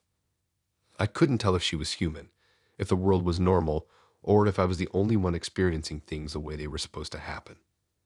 The thing that made it worse was that she didn't notice my fear. She noticed nothing that didn't fit her simulation of human interaction. The barista calling her name, the wind brushing my jacket, the small neon sign flickering on a nearby building, all of it was real to me but didn't register in her attention. Only me, only my words, only my movements. She didn't blink, she didn't breathe right, she didn't feel. I started bringing friends around, trying to test her, to see if someone else would notice, but she acted completely normal to everyone else. They laughed with her, touched her arm, joked with her, and she responded appropriately. It was only me. Only me who noticed the eyes. Only me who could feel the gap between human and imitation. The more I tried to rationalize, the less sense it made. I couldn't tell if she was some kind of sophisticated experiment, a person pretending so well that no one could see, or something that didn't belong in my reality. I stopped dating for a while after that. I stopped even using the app, but she kept appearing. In my dreams and reflections, in moments where I would swear she was in the corner of a room I had just entered. Her eyes, still unblinking, still waiting. I didn't know what she wanted, if she wanted anything at all, but the fact that I could not understand her, could not predict her, could not even see her act naturally, made me feel like the ground had shifted beneath me permanently. I moved apartments, thinking maybe distance would help, but the memory stayed. The eyes, her gaze, the way nothing about her was ordinary, not even the imperfection that makes humans human. I don't think I'll ever forget the moment she asked me what blinking was. That tiny question stripped my understanding of normalcy down to dust. I can't tell if anyone else would notice it. I can't test it. I just know it's real. I know what I saw, and the world I live in suddenly feels like a fragile imitation.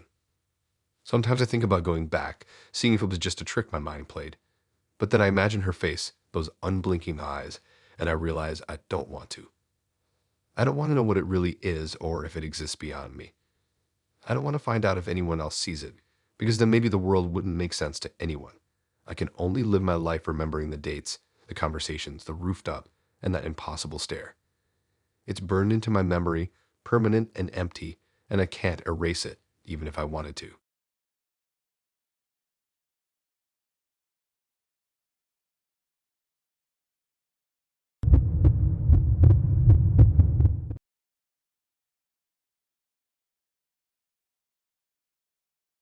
I was scrolling through the app on a lazy Tuesday, sitting on my bed with a half-empty cup of tea and my cat pawing at the blanket when her profile popped up. Something about her photo made me pause.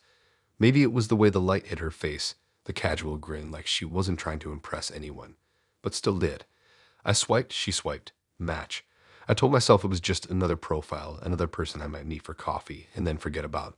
The second her name popped up in my messages, my stomach did that weird flip you get when something feels off in the quiet way, not in a loud warning kind of way. We started chatting casually and was fine at first. The usual back and forth, sharing favorite shows, music, complaining about work. I wasn't even thinking seriously about meeting her until she suggested grabbing drinks at this tiny rooftop bar near the river. I agreed, thinking why not. It was summer, the city smelled like hot asphalt and street food, and I hadn't done anything social in weeks. I got there first, sat on a corner stool that wobbled slightly, and watched her climb the stairs. She looked exactly like her pictures, but somehow alive in a way photos can't capture. The date itself was normal at first. Drinks, laughs, easy conversation. But then she started doing this thing where she named things in the room that I barely noticed, like the tiny painting above the bar that I hadn't really paid attention to before, or the scuff marks on the floor. I laughed it off, thinking she had a good eye. Then she brought up a restaurant I used to go to with my old roommate, the specific table we always sat at, the way the light hit the wall in the evening. I was impressed, kind of weirded out, but brushed it off. After the date, we kept talking, but it started getting strange fast. She began saying things like we'd been married for years, talking about our supposed home together, the sofa we picked, the vacation we went on, the way I liked my coffee in the morning. At first, I thought she was joking, maybe just trying to creep me out, so I laughed nervously. But then she started sending me photos. Photos of a living room that looked exactly like mine, a bedroom I recognized down to the throw pillows, a kitchen with the exact tile pattern I have. But I never remembered any of it. I never lived with her, never planned vacations, never picked out furniture together. I stared at the first photo for so long I almost couldn't breathe. The couch was mine. The rug was mine. Even the mug on the table was the one I use every morning. But I had no memory of ever taking that picture, no memory of her being there, no memory of anything she claimed. I called my apartment a dozen times in my head, retracing everything, trying to remember a single shared moment. Nothing came. My cat jumped on the bed, and I realized even my little routines had been subtly mirrored in these pictures. Then came the next ones.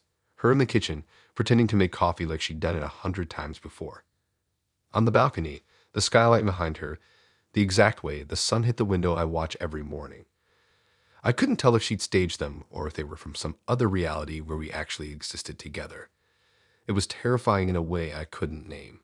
I felt like my apartment, my life, my history, had been invaded and rearranged into a story I never lived. I tried to tell myself it was a coincidence, some kind of elaborate trick. Maybe someone had gone through my social media and staged the photos elsewhere, but no, everything matched. The angles, the furniture, the small details I barely noticed. She knew the way I arranged things, the way I left my laptop, even how I folded my blanket at night. I couldn't sleep for nights. Every time I closed my eyes, I saw her in the photos, smiling like she belonged there, like she was part of my life in a way that didn't make sense. I started noticing little things outside the photos. A mug I left on the counter would be slightly moved when I returned. The chair by the desk sometimes seemed closer to the window than I remembered leaving it. I would catch shadows in the corner of my eye, but every time I turned, nothing was there. My phone would buzz at weird times, notifications from her popping up with no message, just the app open like she was waiting for me to look. I stopped inviting friends over. I stopped trusting my own memories.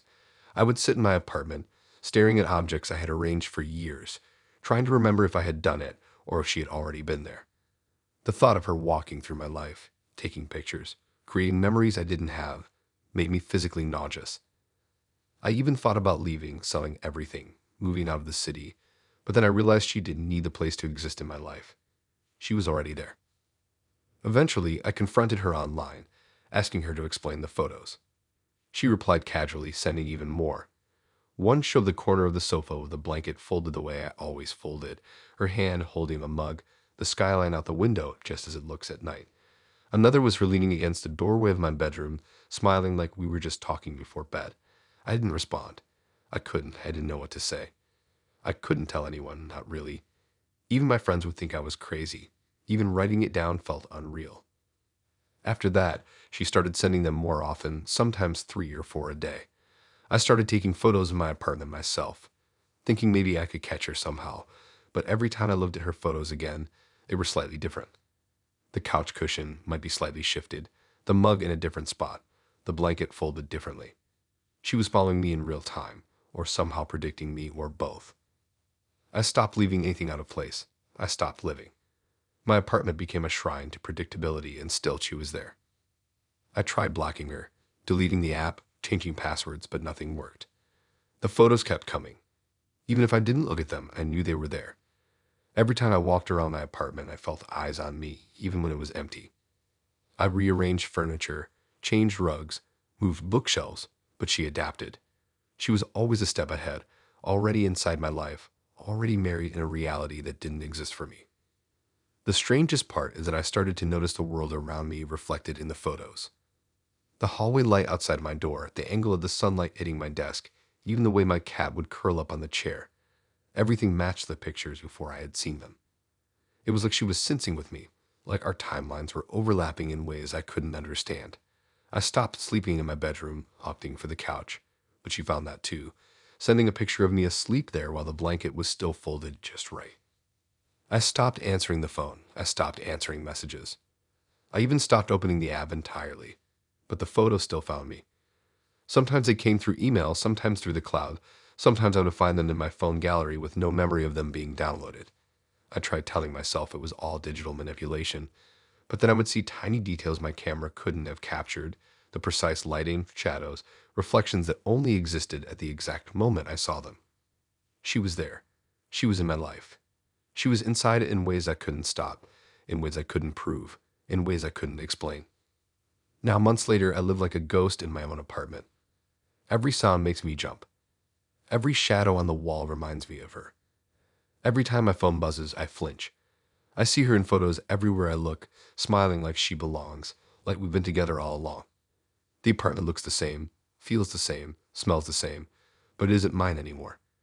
She's taken it, taken me, taken all the moments I didn't remember, and turned them into proof that we were married in a life I never lived. I can't live normally anymore. I can't leave things where they are. I can't trust my own memory. She's already there in every angle, every corner, every reflection. I can see the way she moves through it, and I can't escape her. I keep telling myself that someday it will stop, that someday the photos will end, but I know that isn't true. She's not interested in stopping. She's just interested in the story she made me live without asking, the life she insists we shared, and the apartment that doesn't belong to her, but somehow does now.